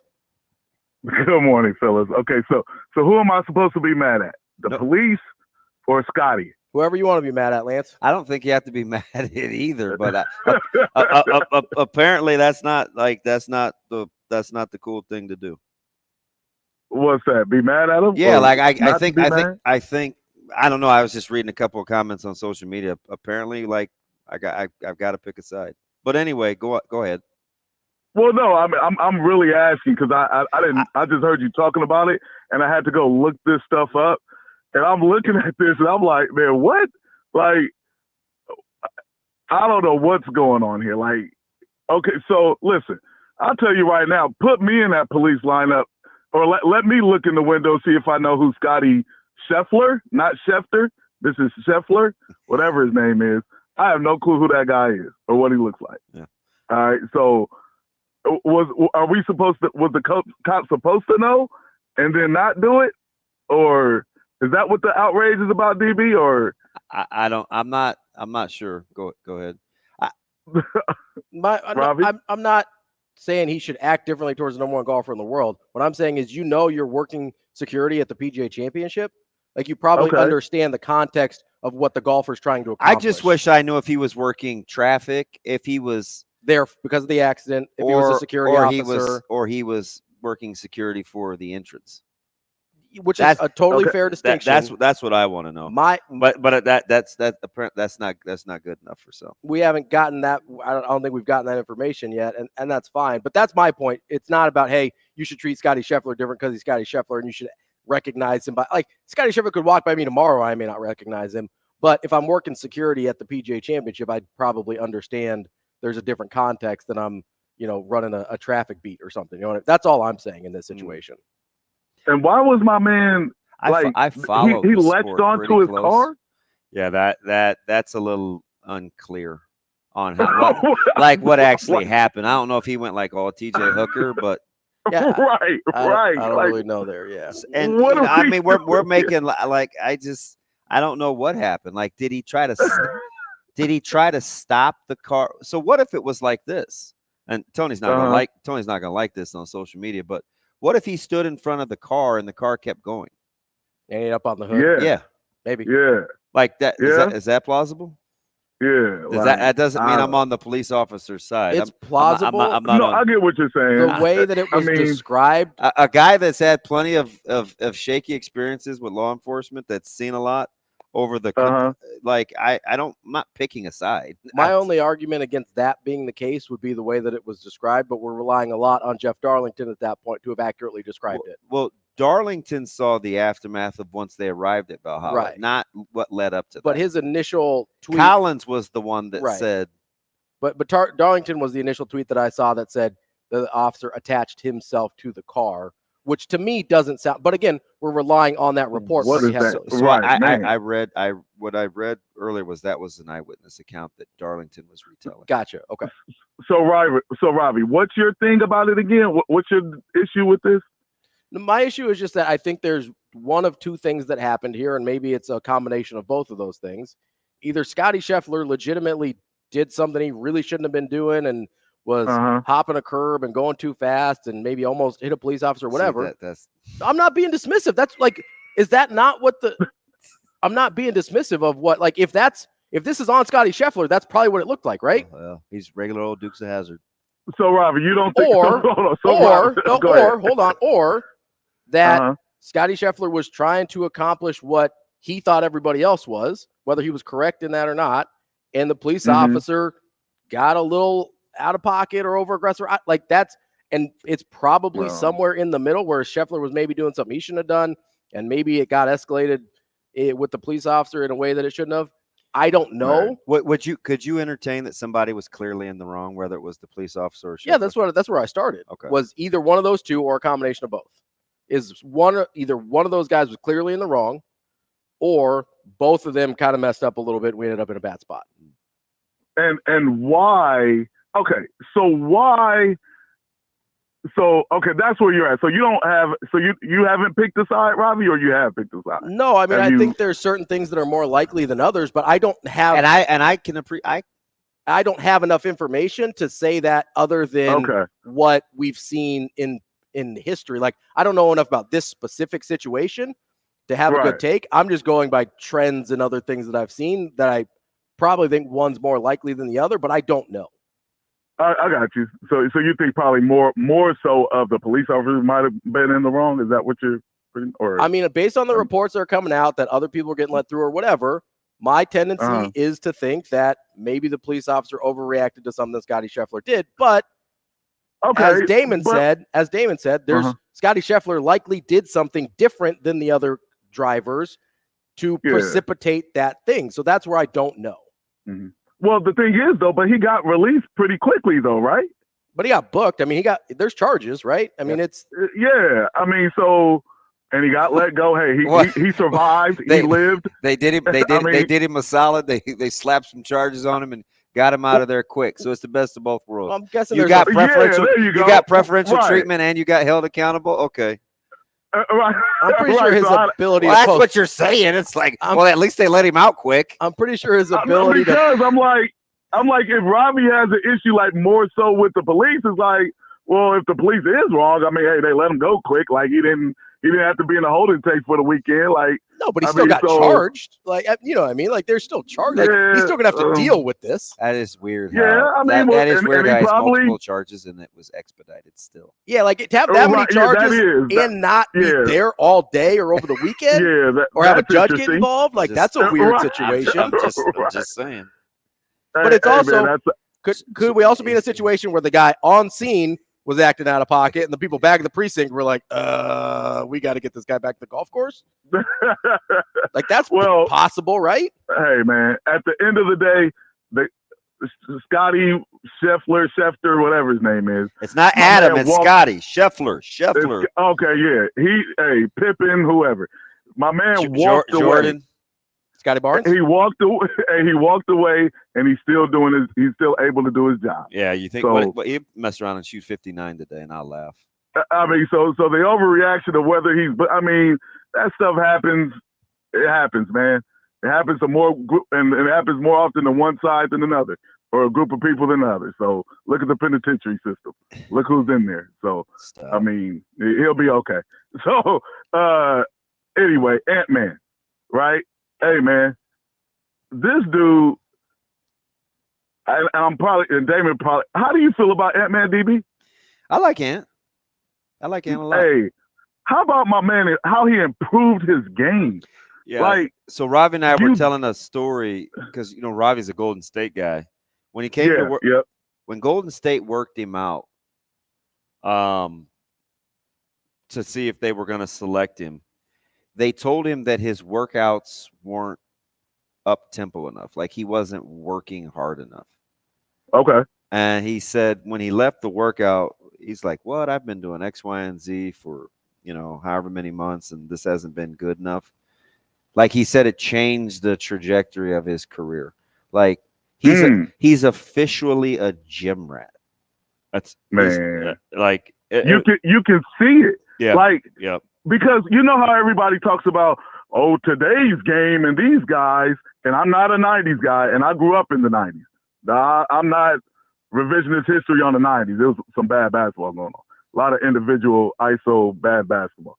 And so, as far as team-wise. Mhm. And so, when you talk about these players nowadays and how they're bigger, faster, stronger, and more athletic, and but they're not, and everybody talk about the skill part though. They're so inconsistent. So when Damon says to me like Juju, I almost said Juju over at a USC, right? Yeah. And Juju you Watkins? talk about how she takes a lot of bad shots. Well, that's the majority of people nowadays. Like that has become the majority. I don't know about that. Yeah, Man, there's a handful of people that are skilled taking efficient shots. That's why everybody's so inconsistent on points scored and averages and things like that. Like it's a lot of inconsistency. yeah, Lance, literally every metric in the world would disagree with you. Wrapping up hour number 2 here on Hurrdat Sports Radio, AM 590, ESPN Omaha, ESPN Tri-Cities. We're live on Twitter, Facebook, YouTube. That's DB. I'm Ravi Lulla.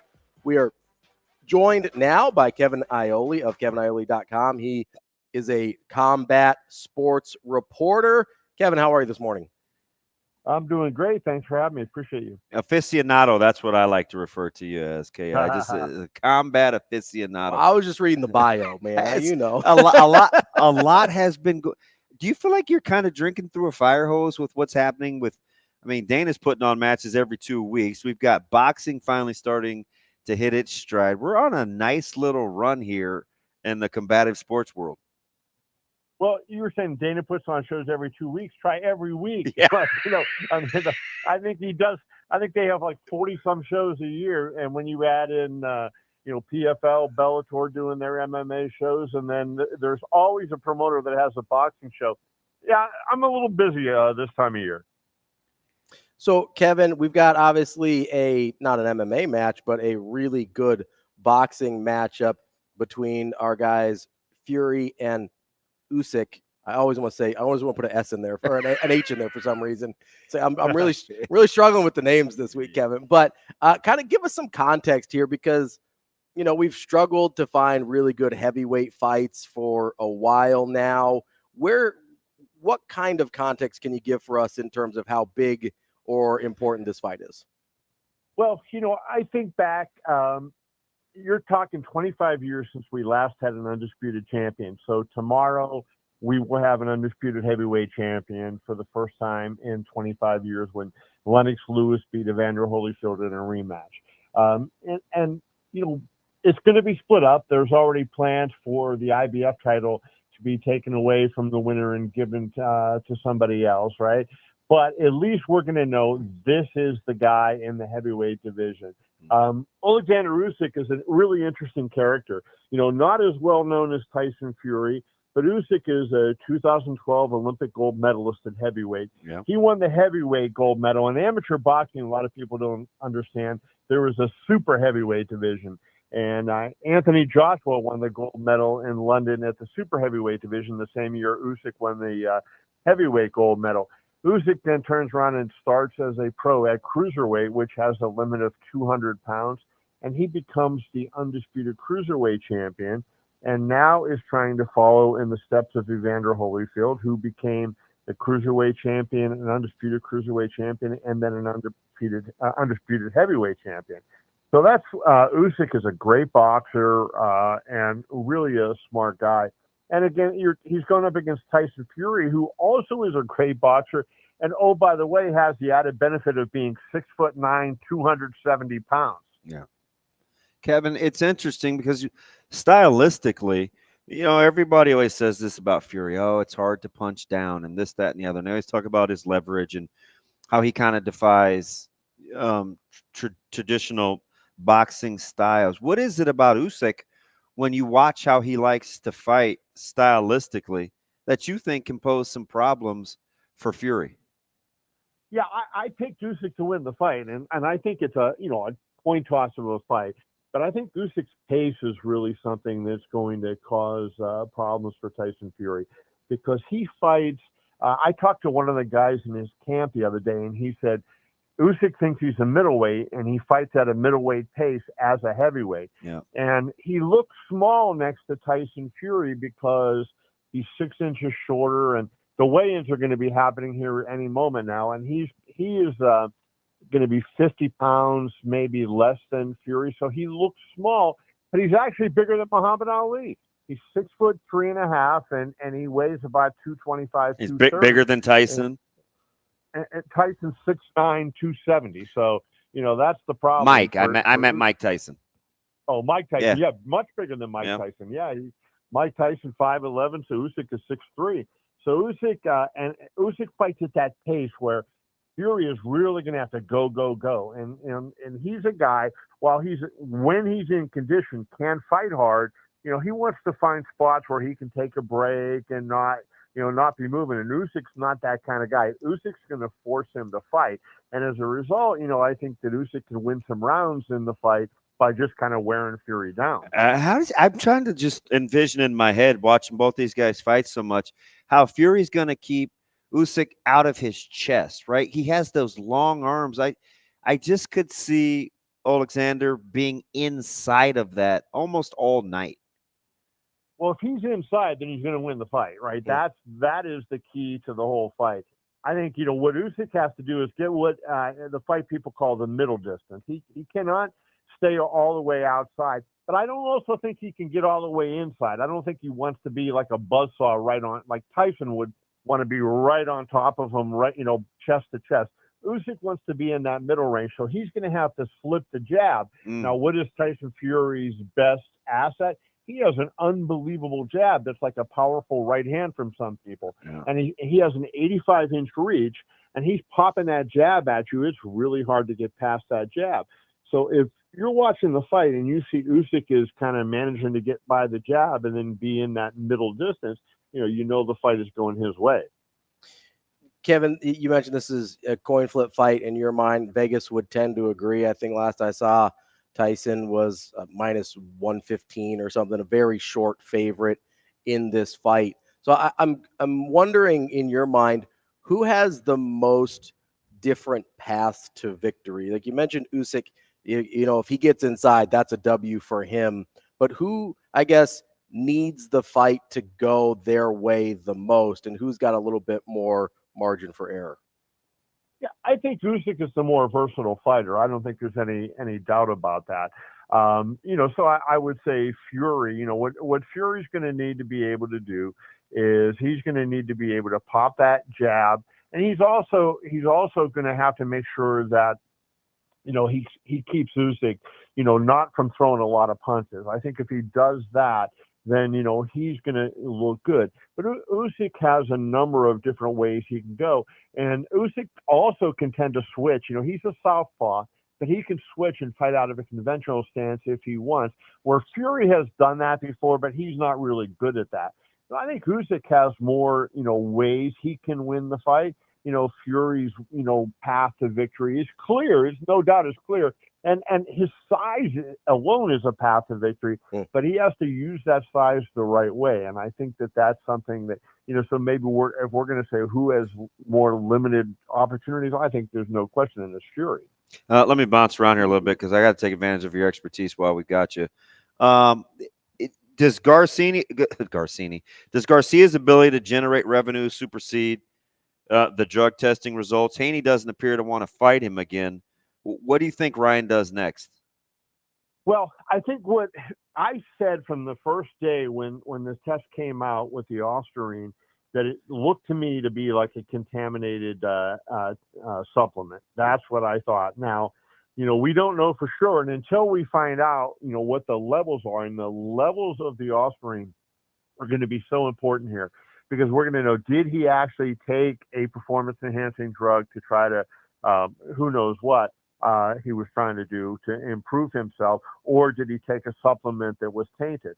I was told by people that the levels were low, but I have never seen the level, and nobody's reported the level, right? So that's what we don't know. But it seems Ostarine is not a drug that, it would seem he would take too often. Fighters have taken Ostarine in the past, but it's one that you tend to have to take in large quantities to have it be effective. And so I just don't see him having taken that.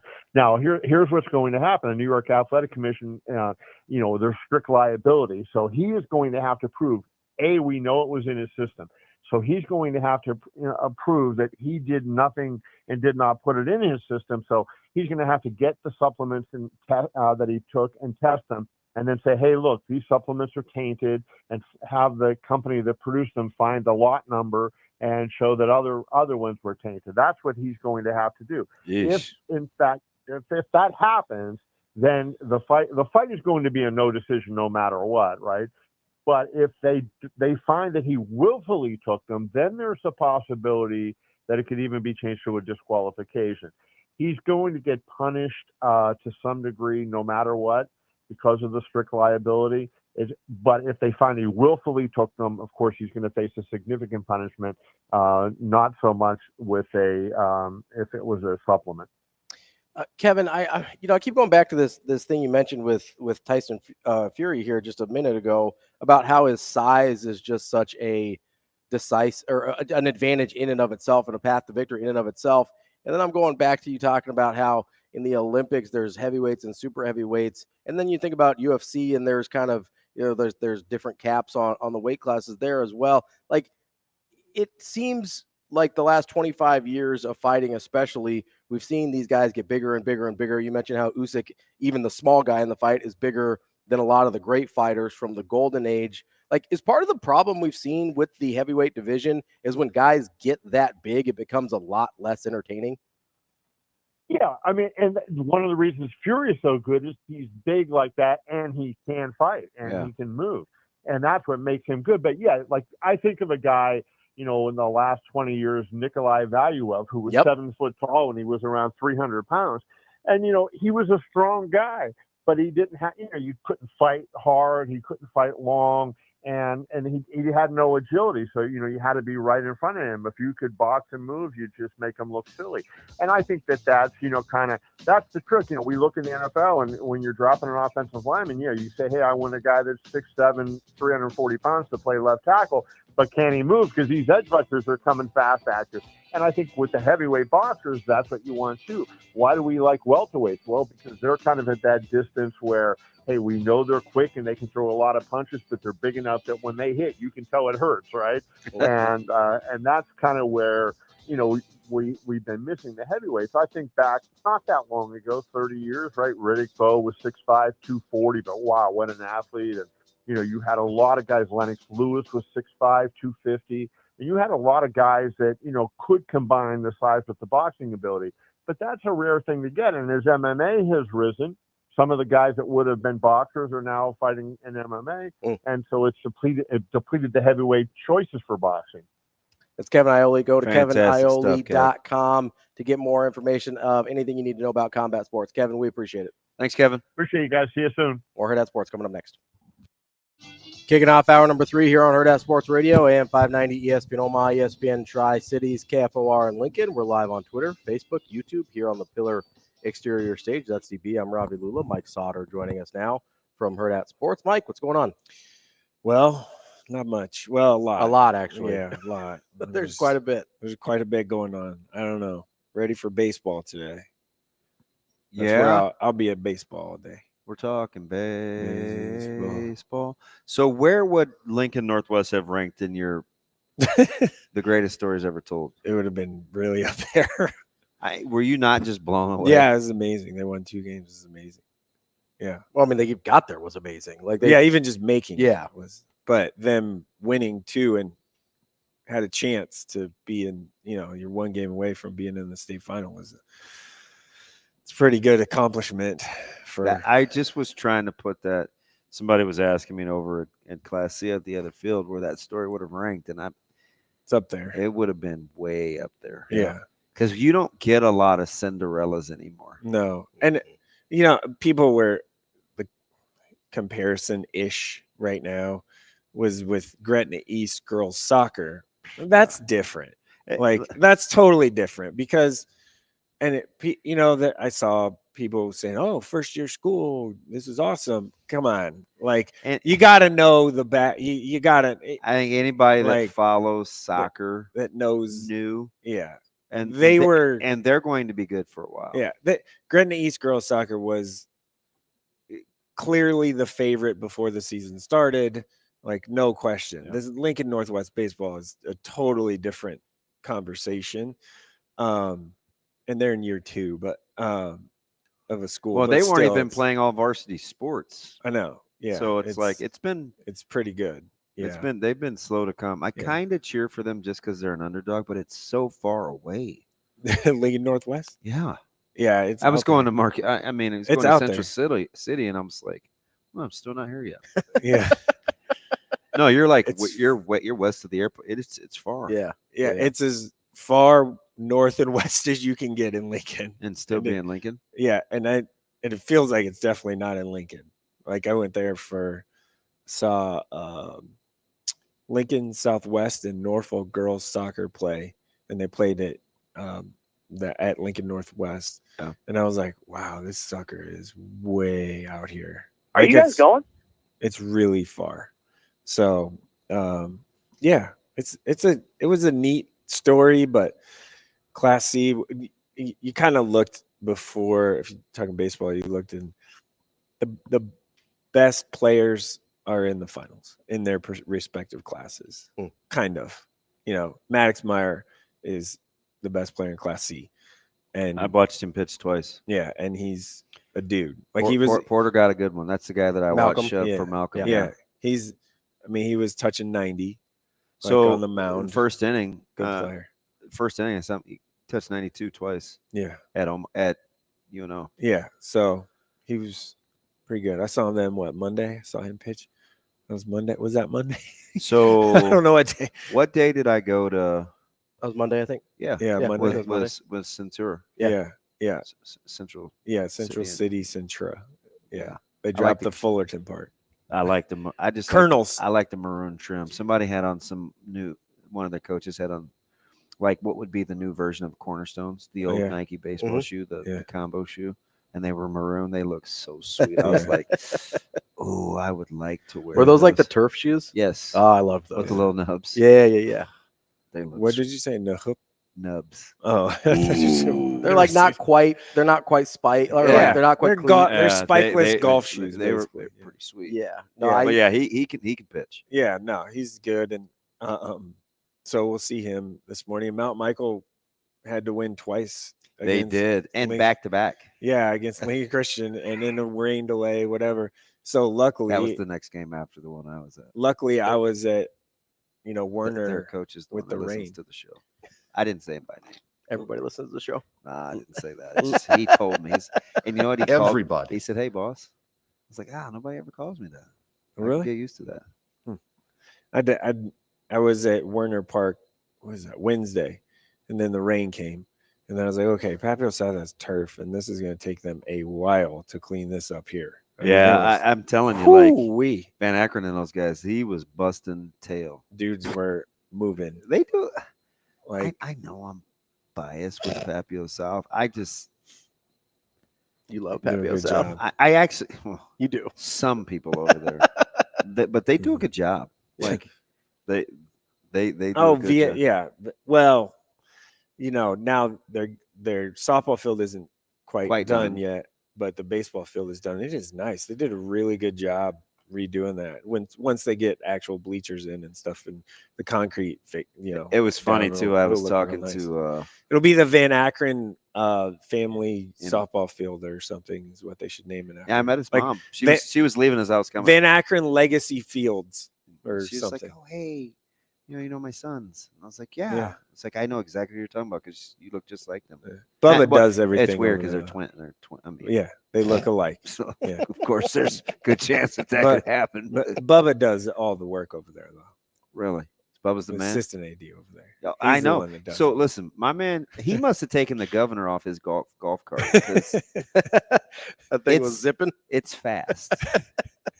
He was a moving and a shaking. It might have just been one. He's a good. I like it. He's. I saw Bubba at tennis yesterday, making the rounds. Yeah, I gotta go watch our kid. Do you know off the top of your head is golf split? It's just golf is split. So C is in Columbus, and A is in North Platte, and I'm B not is going to watch A. B is in Scotts Bluff. I may go to Columbus. I thought I'm not going to Scotts Bluff. Okay. I wish. No, I know I'm not. That course is great because it's right by like the big monument thing and stuff, kind of right on the foothill of it. I don't know, it's only one hill, but foothill singular. Okay, so you should call that a mountain. Yeah, that's fun. So, but it looks great. Like it's an awesome setting and scene and all that stuff. And they've had B out there forever. So I am thinking of going to Columbus because we have covered every other spring sport now, state championship. So I'm thinking that that'd be pretty cool. There's one spring sport one sport the entire year that we as a team have not covered. Only one. Bowling. because there wasn't like set times, and it got over at like 11:30 at night, like the championship night. It just was an all day deal, and you didn't know what time it was going to kind of be or whatever. So it's hard to pin that down. But yeah, we did every sport state championship this year except for bowling. How on the about prep quietly Norse 4x1 team getting 41-9 yesterday? Yeah, it's pretty good. 41-9. Norse could have a nice little boys spring here with a state championship in track, and if they win today in baseball, pretty good. Yeah. Is something wrong with? I don't know if I can say this out loud. Is something wrong with Kale's arm? Not that I know of. I haven't heard anything. It's interesting to watch a guy that big play short. Yeah, I think they just use. He is a. Yeah. What? So I saw them play Gretna East the first time they played, and he was playing short then. And this is like, a month ago. So I think maybe it's just like, hey, he's like our best athlete. Let's just have him be there. Probably. I mean, that's generally what happens if you don't have a ton of. He's a huge kid playing short. His frame.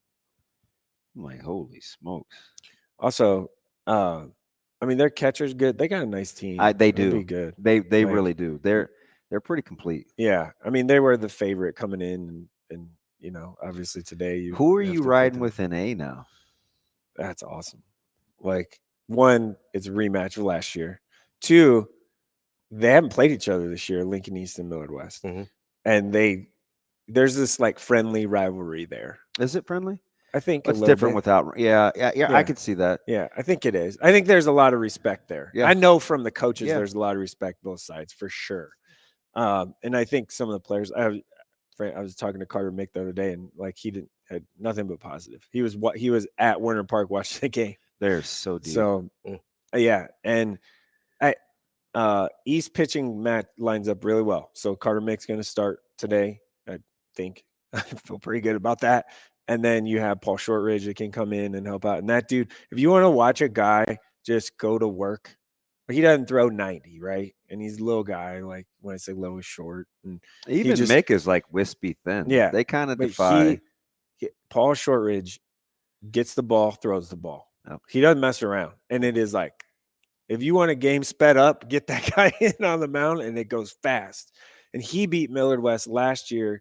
They're consistently knocking on the door. Yeah. Man. That is you talk about long consistency of quality programs, even post Coach Ryan is Millard West. Yeah. Millard West is always good. They're always good. Yeah. And they're pretty deep pitching wise. I think they'll be fine. It'll probably be more of a by committee deal tonight. But when you have, I mean, they've had some classics. What time is that one if people want to go out to it? 7 o'clock? I think 7. Warner? Right? Yeah. 12. Isn't it 12, 3:37? Something like that. Sounds about right. Yeah. The middle one might be off. Is it 3:30? 3 or 3:30, something like that. Yeah.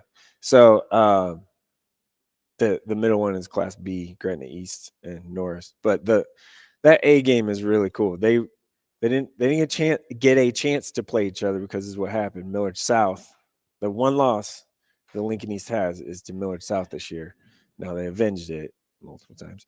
But it was at the Millard South invite or Millard West invite, one of those two. I was there, and it was like, oh, they upset them, and then Millard West and East didn't play each other in the final or whatever it may be. That was Millard South.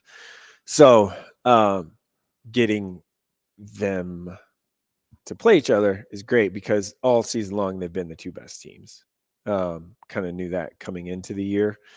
And Tyson Lewis's ball that he hit the other night is probably still. Speaking of a nice frame. That dude as a middle infielder.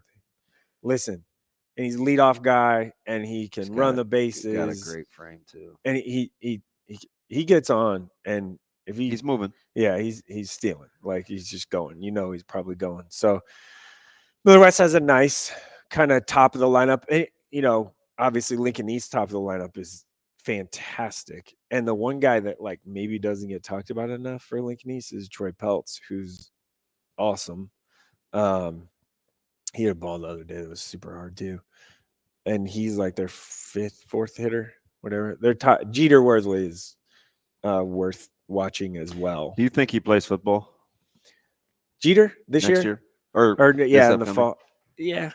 I know there's talk about that, but I think he's quarterback and Man, they have some good ones too. they Lincoln East Lincoln East on a nice little has run. some young guys, like skilly guys too. Oh, yeah. Yes, they do. So Yes, they just they need do. they always have linemen is kind of an issue, but if you get an athletic enough quarterback, that's the thing watching Jeter last year, quarterback, he can just run around and cause problems for you. Yeah, they got some young guys moves that his are feet really well. some pretty good pure passers. Yeah. Jeter can, I mean, obviously he's a catcher and leadoff guy. How often do you see that? Not very. So I do wonder how much he'll grow. Jeter? Yeah. I look at his brother's frame, and he's kind of Bigger. wired Gumby too. Yeah. He's all over the place. Mm-hmm. I still hope he closes for Nebraska today and tomorrow. And then last night I'm just like AJ Avasco is the RBI leader in class, or broke the state record in RBIs, Class A record. And he's their third batter. Garrett Springer is a guy that can DHs, and the backup catcher. Oh, he's a Division I guy too, and he's like the backup catcher. It's incredible. So their top of their lineup's really, really, really strong. So there's a lot of Division I talent in that A game. Mike Valdivia is a guy going to Tulane from Millard West, second base, and then I'm blanking, third base pitcher Ben Tiger is he's really nice back player again, too. And he will be back. If it gets to if Millard West has a lead, he'll come in and close the game, and he just throws straight gas. Yeah, like nothing much. It's just like I'm gonna throw this thing hard. hard. If you can hit it, good luck. Yeah, it's just gas. Like it's much like basketball. How you want those guys to locally? It's the exact same way with baseball. Oh, I've been banging on that drum since I was in high school. So for 20 years. That the Division I talent in the state of Nebraska is way better than anybody realizes. Outside of, I'm not saying you guys. I do think baseball is by far and away now become the most specialized sport, though. Yeah, it's the one where multiple. Cam being as good as he was at both sports was different. It's an outlier now. Yeah, total outlier. Doesn't happen. You usually if they play year round. Oh, 100%. Well, so softball does and soccer. But usually, if you're a dual sport guy, it's like you're just a super athlete. And if baseball is one of them, and you're an outfielder or something, and whatever you play in football or whatever your other sport is, but especially you don't see almost anyone go basketball, baseball. So I think it was Chuck. It was somebody I was talking to about the High School Hall of Fame. Like it's rare now to see the football, baseball. Yeah, I was combo. So I was talking to Stu, and I were talking the other day. Oh, that's nice. And we talk. It's fine. People always say that. Like, there's not an issue. Like, we get along great. Like, we talk all the time. It's nice. We just disagree on ways to do things. It's fine. It's no big deal. Kind of like Scottie and the police officer this morning. Right. I can't wait to read that statement. I know. I'm trying to find it. It's on Instagram. Okay. But they said, he was talking about athlete of the year. And it's like, who's even nominated? How many even two-sport guys were like really good in both sports? So obviously Carter Nelson's going to be one guy, and then Caleb Benning should be in the conversation. Find me some other people that are multiple sport guys that perform at a very high level in multiple sports. Did you think that? I think the girls one is pretty much a lock. So Britt Prince. Yeah. I state cross country. She was on the 4x8 championship team. You know the weird thing about her, as good as she is, I still forget about her accolades. Yeah, there's a lot, and I'm kind of desensitized. She's one of those people that held up her end of the deal in middle school. She was incredible. The minute she opened, the minute she stepped in the gym, she was open. A lot of people maybe don't know this, but she was probably her best sport was probably swimming. Really? Mm-hmm. She does have those long. You can tell. So maybe that's where she got those shoulders from. Mm-hmm. Oh, she's yeah, really good. Right? Those swimmer shoulders are insane. Do you see? They're like straight across. They're nuts. When she was young, young, you put a drink on there. It'll sit. When she was young, she was a really, really good swimmer. So, yeah. The more you know. Someone told me that. I wasn't like watching 5th grade swimming or something. What's her mom want to do now? She's not. I don't coaching. know. I mean, her and Bluter, what are they could do clinics. Maybe they'll have a podcast. What? I have no idea. Didn't that surprise you? Lisa Bluter? Yeah. A little bit, yeah. But it's kind of like, all right, I've been doing this a long time. And like her assistant's been with her for 24 years. It's probably time for like Also, she is an OG. Maybe kind of just one of those things where it's like, yeah, I'm never gonna have it any better than this. I don't know. That doesn't cross your mind. Hey man, Taylor McCabe's coming. It's not Caitlin Clark. I mean, No, but she's coming though. I'm just. She's By the waited way, her turn. She's waited her turn for a long time. People love the long shots. The WNBA is kind of being validated. It is tough sledding. Yeah, I mean, we used to people talk thought- about that after her first game. It is tough sledding. Well, like 35 or whatever the number was of draft picks, like half of them got cut. Listen, 13 out of the 36 are the only ones that made rosters. Right. That's more. Okay. That's so insane. A third of them made a roster. Yeah. Of 13 of draft 36. picks. Of draft picks. That's crazy. Yeah, that's like only lottery picks in the NBA making the league. Yeah. We're only lottery. Yeah. Where did that's they never go from there? Is there European league? Overseas. Overseas. Overseas. Okay. Makes sense. Isn't that crazy? It's always it's So always why do they have 3 rounds? Yeah, they should just have one and call it a day. two. You call it 2, but 3 is unnecessary. Yeah. It's It's like when the NBA used to have like 7 or whatever it was. I don't even. How about NBA the NFL guys. used to have like 12. 12 or 14? Yeah. Well, NFL used to have 12. Yeah, the NBA used to have, it might not have been 7, but it went deep, and you had guys that, I mean, you just 90% of those guys aren't making a roster. It's just, But it gives you a chance, though. I mean, Draft is coming. When's the NBA draft coming up? June? or because you have to be with. I think. Oh yeah, you have June to be 3rd out is by. the Yeah, you have to be out withdrawal by deadline. Out by basically the end of May. Yeah. It's May 31st, June 3rd, somewhere in there, and then I think it's like the 12th. I think it's right Man, after that. College basketball. I was going to say the recruiting, 12, but I might. Don't quote me. college basketball recruiting and roster management just never stops now. Just never ever stops. Well, it'd be Never, ever, easier ever. for recruiting purposes Yeah, but is if you were like in a town that had good basketball talent at your level and recruited those guys Here we go. instead of letting them go I'm talking about- other I'm not talking places in your I'm not- league I'm talking and about. then beat your butt all the time. Yeah, that matters. That's different. I think that would actually help people out I would. on the I'm- recruiting I trail. got you on that. I know exactly where you're going on that, and I'm not commenting. But I do. He's a I'm big- not saying I disagree or agree. Ravi's one of those I guys probably that likes disagree. to put his I pole probably in the agree water with at night and wake up and see what he gets. He's constantly baiting. I This got- guy. That thing wet. Hey man, I would have. I have if to it was watch me, myself too all the time. If It's it was always me something. personally, I would just have a hard time sitting there, watch people beat my head in with guys from my town all the time. Like I would have a hard time with that. That would be hard to swallow for me I don't know. personally. I don't know. Maybe other Jaden people. Jackson was the Gatorade Player of the Year and was the best player in the senior class for a long, long time. And he's going to South Dakota State. Is that what you mean? That's one example. Of what I mean. Yeah, there's actually a lot of them though. There's like Yeah. a bunch of those examples. Yeah, I'm just saying. It seems like I would have Yeah. a hard time swallowing that if I was a coach Right. personally. Yeah. I mean, hey, Travis just said a good comment. When you went Dude, I last, haven't been on the YouTube. when you went last pick in round 14 of the NFL draft, you were, yeah, unlike now. So the Jets had the last pick of the NFL draft. Dude signed for like $4.1 million or something, like over his, his full contract. And Yeah. it's like, oh wait, what? Like, it was, yeah, and he's like going to be the backup safety. I don't He's, know if like, you know Mr. this. Irrelevant. The 49ers drafted a Mr. Irrelevant recently. About to find out. It turned We're about out to find out how irrelevant he is on Monday Night Football. I mean, he seemed pretty relevant when they were playing in the Super Bowl last year. I don't know. Opening night, Monday Night Football, he'll be irrelevant. I mean, hopefully he'll be more relevant than Aaron Rodgers was for you last season. Aaron Rodgers is going to show Mr. Irrelevant what a real quarterback looks like. Give them nothing. I feel like I'm not qualified to participate in. our Don't worry, team's you're coming. quarterback discussion. Hey, you're coming too. We play you guys too. I know, well aware. It's on. I almost have that It's schedule on. memorized. It's on. I You know, don't. the one thing I was upset about the Jets schedule was they put the dang Vikings game in London because I would have Oh, I gone up see. there.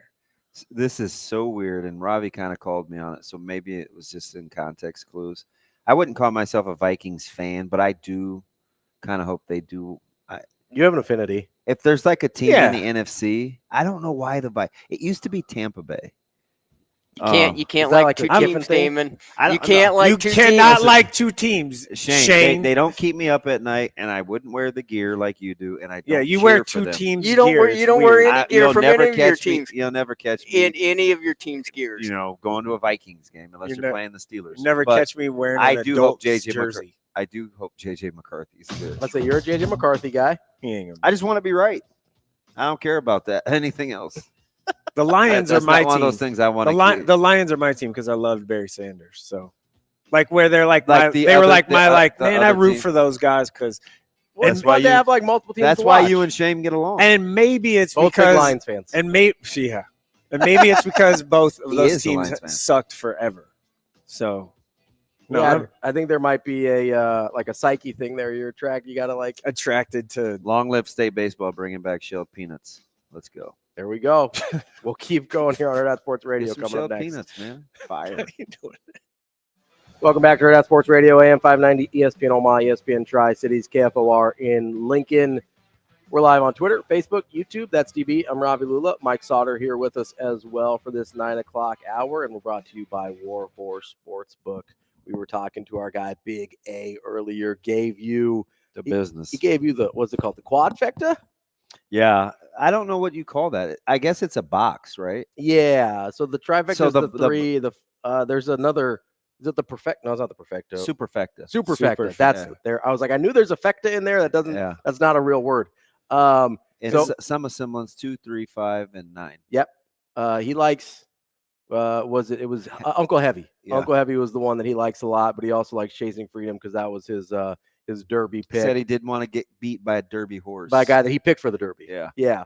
And then he's got to throw Mystic Dan in there as well as Just Steel as his 4 horses. So if you want to take advantage of our guy Big A's expertise, see if you get a chance to win with the Preakness as well. Get over to Warhorse Sportsbook either at the casino in Lincoln or Horseman's Park in Omaha, and you can bet on nearly every major sporting event. It's the best place in the state of Nebraska to place your sports bets. Go to warhorsecasino.com/sportsbook for a full list of details and house rules. That's Warhorse Sportsbook. No bets, no glory. There's a lot I'm going more on. of a screamer, fellas. There's a lot going on this tomorrow night with the boxing and Yeah, we talked to Preakness, Iole earlier golf. with Usyk and Fury. I still who'd he pick? Usyk. He liked Usyk. Really? Fury's just a small fave. Minus 115, I think. It's a little. He's It's a shorty. massive human. Yes, he is. Yes, he is. I don't know how you take that dude out, right? Like He's a big boy. especially when he can raise from the dead. I still am not over that. he's also getting a little up there, kind of like. I mean, This Usyk's is- not this is young. The Gypsy King. He real quick. You watch that documentary? Sorry. about- No, on Fury? Yeah. I've never been a fan. I'm not Oh, really, really? either. No, I was It's not- very I mean interesting. for no real reason He's other got like than 7 kids. he doesn't fit my eye. He got like 7 kids. Yeah, that's okay. he strikes me the wrong way. I don't know why. Yeah, I don't know, just something about him. Real quick, there's a statement finally out from Scottie Scheffler regarding this morning's incident. I'm getting this from PGA Tour page on Twitter, just so there's context there. Scheffler said in his statement, "This morning I was proceeding as directed by police officers. It was a very chaotic situation, understandably so, considering the tragic accident that had occurred earlier, and there was a big misunderstanding of what I thought I was being asked to do. I never intended to disregard any of the instructions. I'm hopeful to put this to the side and focus on golf today. Of course, all of us involved in the tournament express our deepest sympathies to the family of the man who passed away in the earlier accident this morning. It truly puts everything in perspective." So he was wrong. It's one way to read that. What? Why is that so funny? because that was not. It's okay. Chris Ravi takes a drink. That's a certainly one interpretation. You don't think he was in the wrong? You think the cop was in the wrong or what? I think he probably Shane, should I? We don't have to get into it. I wasn't. I'm tried sorry. I several wasn't times listening to distract earlier. you guys from this conversation. When Sautter said that, I almost had to walk out. I know. Same here. Ravi was like, I still may walk out. I'm gonna hit my monster. No, I think that's one way to read that statement. That's not how I particularly read it, but that doesn't mean that I'm right. What? How did you read it then? I don't even want to get into this, but that right there is going to get me back in. Are we on the same? Yes. Okay. Anybody that reads it is on the same page. Apparently not. This dude is stubborn. All right. So the cop was in the wrong. So wait, how did no, don't paint me into this. Okay, don't sorry. paint me into this All right, corner. all right. Okay. All right. There is. I guess I wasn't listening. I'm sorry. I had to drop my kids off at school this morning. All that. I don't. That's fine. Do you guys want me to hit the break music? How did you read it, Ravi? I read it as he likely, like you said, misunderstood what was being asked of him. I also don't think that puts all of the onus squarely on Scottie Scheffler. Like, I think it could be still. I'm not saying 100% the cops at fault or whatever. But like I said earlier, there's a pretty decent chance that Scheffler did something he probably shouldn't have done. And maybe the police officer did something they shouldn't have done as well. Where did you get the police officer part? Honestly, the context of the charges and being released as quickly, because from the statement. I can't. You think he's just taking the high road? Yes, I think he's taking responsibility for something so that he's trying to just move past the situation. Okay, because that's something that we like about people normally is they're like, hey, I'm taking ownership. I misunderstood what I was being asked of, and that's how we got to this place. But big misunderstanding. Yeah, obviously it was a big misunderstanding. He got arrested, right? But if there is a misunderstanding about a traffic situation here, I would like to believe, and maybe I'm wrong, I would like to believe there's a situation that a police officer could handle to de-escalate before somebody has to get arrested there. And when I look in the greater context of the statement and then everything else we know so far, this man in about 90 minutes was arrested, charged, and released. He's got multiple charges, right? If this is something where he was really out there in the wrong. You know what I think happened? What's that? I'm purely speculating. Yeah. I think they wanted him to be held accountable for whatever it was that he did. Yeah. And I think on the back end, they turned around and did him a solid to get him back to golf because you weren't going to be above the law. So yeah, there's going to be multiple. Fair. I'm just telling you this. No, that's fair. That's fair. You weren't going to be above the law. You were acting a certain way that you brought this on yourself. So we're going to go ahead and handle it. But we'll still be cool and get you back out there. There's going to be multiple charges, and maybe in 3 or 4 weeks we can let this go. But we're going to let you know what you did was wrong. And what he said, what I hear him saying is, I know when I use words like big misunderstanding, that means I don't want to get into minutia and I got to eat it. Hey man, it's a misunderstanding. Can it also be you don't want to throw somebody else under the bus? No, he's not in position. If he was all the things that we alluded to when the police report's out, he's not in the position because at that point he's a civilian that has broken the law. Fair. So there is there is no number one. There's none of that. He's okay, but there are varying degrees of breaking the law, right? Listen. Hold on. Listen, can I read? There is just a second. There is he got charged with second degree assaulting an officer, which means intentional. That's what the second degree means. You read it off earlier, right? Mm-hmm. You're telling me that after intentionally hurting an officer is what they're saying they did. They decided, hey, we're cool and we're going to let you go. Well, you could also have entertained what I said earlier, where maybe it wasn't going as fast, or the officer assumed some responsibility by trying to get in front of his vehicle. Okay. Right. And it has to fall under something. So yes, you did know I was in front of the vehicle. Go ahead. Okay. Subject pulled into the westbound lanes where outbound traffic was flowing and to avoid backed up traffic. Detective Gillis was in the middle of the westbound lanes in full LMPD uniform and high visibility yellow reflective rain jacket. Detective Gillis stopped subject and attempted to give instructions. Subject refused to comply and accelerated forward, dragging Gillis to the ground. Detective Gillis suffered pain, swelling, and abrasions to his left wrist and knee. He was transferred to the hospital, whatever. Okay. That's the police report. Okay. So the dude was standing in So if the he- lane and was like, hey, where are you going? So if he ran Why down a are police you- officer, we're Basically. cool letting him go in 90 minutes. That's probably not okay. They Now, probably did him a solid to get him That's back what there. I think. okay. Yeah. In what world? Okay.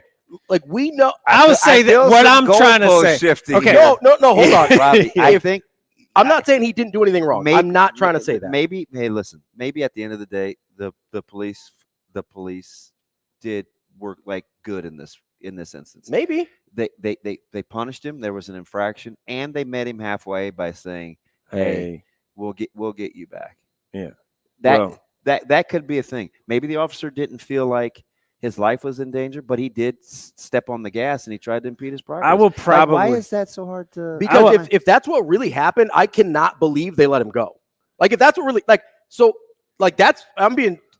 just how I feel about it, right? If that's really what happened, if he stepped on the accelerator and hit a cop with his car, they let that dude go in 90 minutes. So I'm not saying that's the cop's fault, but why are they doing him a solid? I'll say that something doesn't make sense to me there. If Scottie Scheffler looked like you two and not me, he would not have been out in 90 minutes. I'm gonna say that. I'm not even going there. I'm just saying, I'm gonna go there. The way police officers typically band together with their own, if he accelerated, and they would have all been if he accelerated and hit a cop, how on earth is he out in 90 minutes? That's like something there doesn't make sense to me. Maybe he only went from and I'm not saying it 10 doesn't mile an hour to 15. I'm not saying it doesn't make sense on the cop or doesn't make sense on Scottie Scheffler, but something there doesn't pass the sniff test for me. Wrapping up hour number 3 in the show for the week here on Hurrdat Sports Radio, AM 590, ESPN Omaha, ESPN Tri-Cities, KFOR in Lincoln. That's DB. I'm Ravi Lulla. Mike Sautter here with us as well, and we're joined by Matt Vrzal, former Husker, owner of Paisan's Pizzeria. Verz, what's going on today, bud? Not much, boys. We're slept in today. We didn't have lunch at Scott, so life is good, well rested. What's sleeping in for you, Verz? Sounds like you just woke up. I got up. No, I did not just get up, Sautter. I got up at 6:30 instead of 3:30. Oof. That's sleeping in. So what time are you bringing the boys in? Are they in Friday. now? Oh, they're going. Yeah. No. They kind of know this time of year. And I view sleep differently. I think you can catch up on sleep, so I try to store as much sleep right now as I can. So I know that's not how it goes. Like a in my bear? mind. What do you mean? Yeah, you store. In my mind, that's how it works. You bank it. In my mind, that's how it works. So when I get 2 hours during football season, then if I get 6 hours now, I'm tripling it, and I just store some of that. I do that. Incredible. Oh, incredible. Like charging you batteries. The mental gymnast. I'm better having done this show this morning than before I came. You've never banked sleep like that? Banked? Yeah, I got a question. Yeah.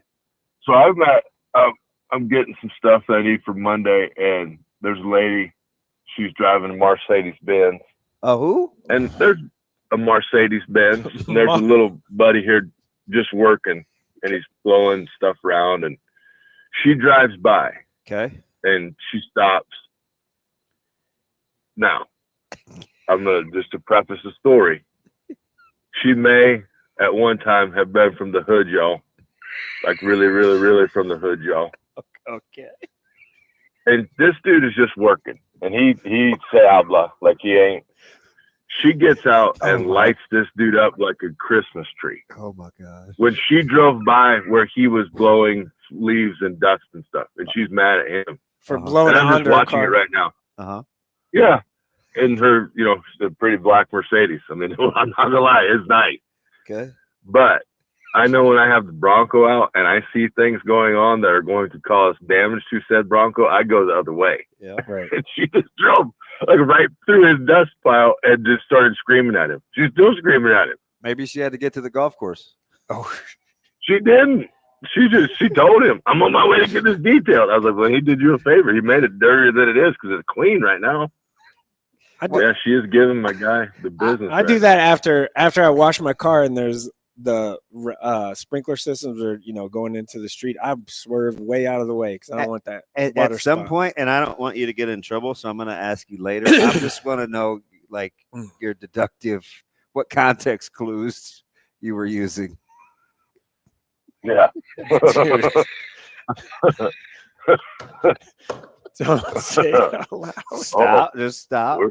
Just stop. We're still going over here. Nope.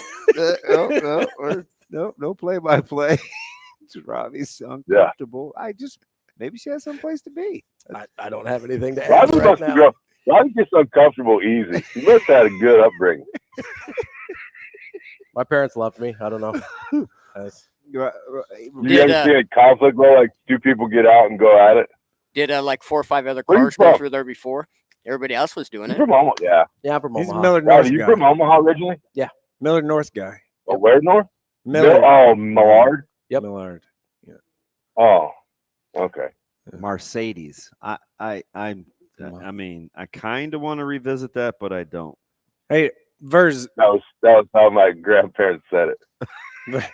Verz, can you give us some context or tell us about the hurdling Termans, because Bennett Terman won another gold medal yesterday in the track. Like that's what they do, right? The family. That's a bloodline thing, man. Yeah. The sister that married the psycho, Vrzal, she was world class. Like she was Olympic trials type stuff. Like that's in your blood. Like running hurdles is in your blood, and they're good at it. Very good. I think she tore both hamstrings off the bone, which seems terrible and reinforces my position that you should never run long distances, let alone jump over things while you're running. So that's one for me. I win that one. But yeah, no, they're really good at it, and they work hard at it. Coach Terman does a great job of, and he busts bet up. Like there's things that the other hurdlers do, and then there's things that the BT has to do. So the BT is like, all right, dog, I'm gonna do this as fast as I can so this guy stops yelling at me, and then they just go. So good for BT though. He's a good kid. Are you going? You watching any state baseball or any state track? I'd love to. We got into graduation season, so the red Tahoe will be running wild tonight. We got a midday catering, and then we got a late night catering. You can put the baseball on the TV. We've had too many beers for people catering. Mother-in-law caterings is what we call them for wedding receptions. Oh, can so you show up at 10 o'clock with 30 pizzas? Yeah, you bet. Wow, yeah. you must know them because that's did Schaefer's like that. Yeah, well, he does know Schaefer. I'm just saying.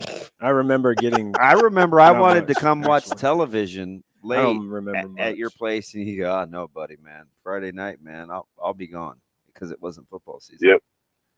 Graduation season happens, and we get to going. All right. So yeah, we'll be open for lunch today, so come on down. We've got some guys coming in. I know having a couple beers ready. We'll have state baseball starts today, like the actual championship games. Yep, noon. Yep, you should put it on the TV. Yep, they'll be on. I'll put them on the TV. Yeah. We watch the soccer, watch Stabile get his 5 so now he'll. What's the name of the pizza gonna be? Mac and Z. So he will have a pizza. He takes the Scottie V4 cheese, and then we'll put pasta on the pizza, and then we'll cook that underneath the cheese. Pasta? So that sounds like good. Noodles or macaroni? Like the only pasta penne that we carry. There's no special ad. That's cute because I order it so much, so I should probably know what it looks like, right? I think that's a fair assessment. Jiminy Christmas. Did you say Jesus Christmas? Jiminy. Are you nuts? Oh. No, I didn't. I you know my one goal on here is to get you to cuss. It's not happening. Even though I get Shane to have to push the drop button. There's more of a chance I would drive there to say something to you foul mouthed in person than it is for me to cuss on air. Frick. Like challenge accepted. Challenge accepted. I asked him I just want these guys to know when I came in a couple weeks ago, and I said, you realize you cussed on air? And he's like, oh, yeah. You got 7 seconds. Like, who says that? It was like 4 seconds past. And Shane goes, I just hope that was right at the end. I'm not sure. We've got to cut it off. That's like about to get cut off right there. We're going to be all right. We were all right, weren't we, Shane? Shainer's gonna Don't do put his that job. crap on I got me. full faith in him. Oh, yeah. Shane working the buttons? Yeah. All right, buddy. I hope you have I hope. So because you're well rested, does that mean you're going to be a little more, are you in a better mood? Well, Sautter said friendly. Are you going to be in a little bit better mood, or would you like to take the remaining minute to get on Sautter? Listen, for you two turds. You think I'm this mean person. You're actually great. Mikey, what birthday party did I get invited to unsolicited? My kids, yes. Thank you. Yeah. So I'm obviously a very nice human being if children like For me. some reason, they like you. I don't know why. Wow. Both Yeah. of my kids. Wow. When my Came running to the door when I came in. I got a big hug. It was a great My deal. 4-year-old doesn't run up to people very often and hug them, Zoe and gives this she dude did with dap, that. and she really isn't even like. Nah. Yeah. Zoe gives me heat. Like me and Zoe have a taunting relationship. She likes when I taunt her. She likes when I taunt her and I make her smile and I can say, "Ah, you smiled." And then of course her response is, "No, I didn't." I'm like, "Yeah, you did." She is a Benning. Listen, you turds. I know, right? That what? I think you're the only betting those spreading propaganda because Ms. B and I are Facebook friends. Hey, me She too. likes me. Nah, I'm a propaganda. I gave her a hug. I'll tell once. you guys got me nailed today, man. I mean, you get all my character traits. Remember that time I gave her a hug? Yes. Yeah. Are you headed back out to baseball, DB? Did I don't- Central City get the boot? Yeah, they ran into a buzzsaw known as Malcolm. The Clippers. I talked to Twig. We had a little bit of tie to the old Malcolm Clippers and might have stopped in that dinner the other night. Yeah, I told Twig the best thing he did was making you quit. That's fair. You can't argue that. Build it and then leave. And then leave it for the next guy. Be like, good luck. Yeah, he's leading a good life, man. He looked good. All righty, Are you Verse. lying? No, he did look Has good. he- Twig has wintered well. Wow. Well, that's the show for today, Verse. We appreciate it as All always. right then, buddy. We'll talk to you later. Are you coming over? Yeah. That's Hurrdat Sports Radio for the week. We'll talk to you on Monday.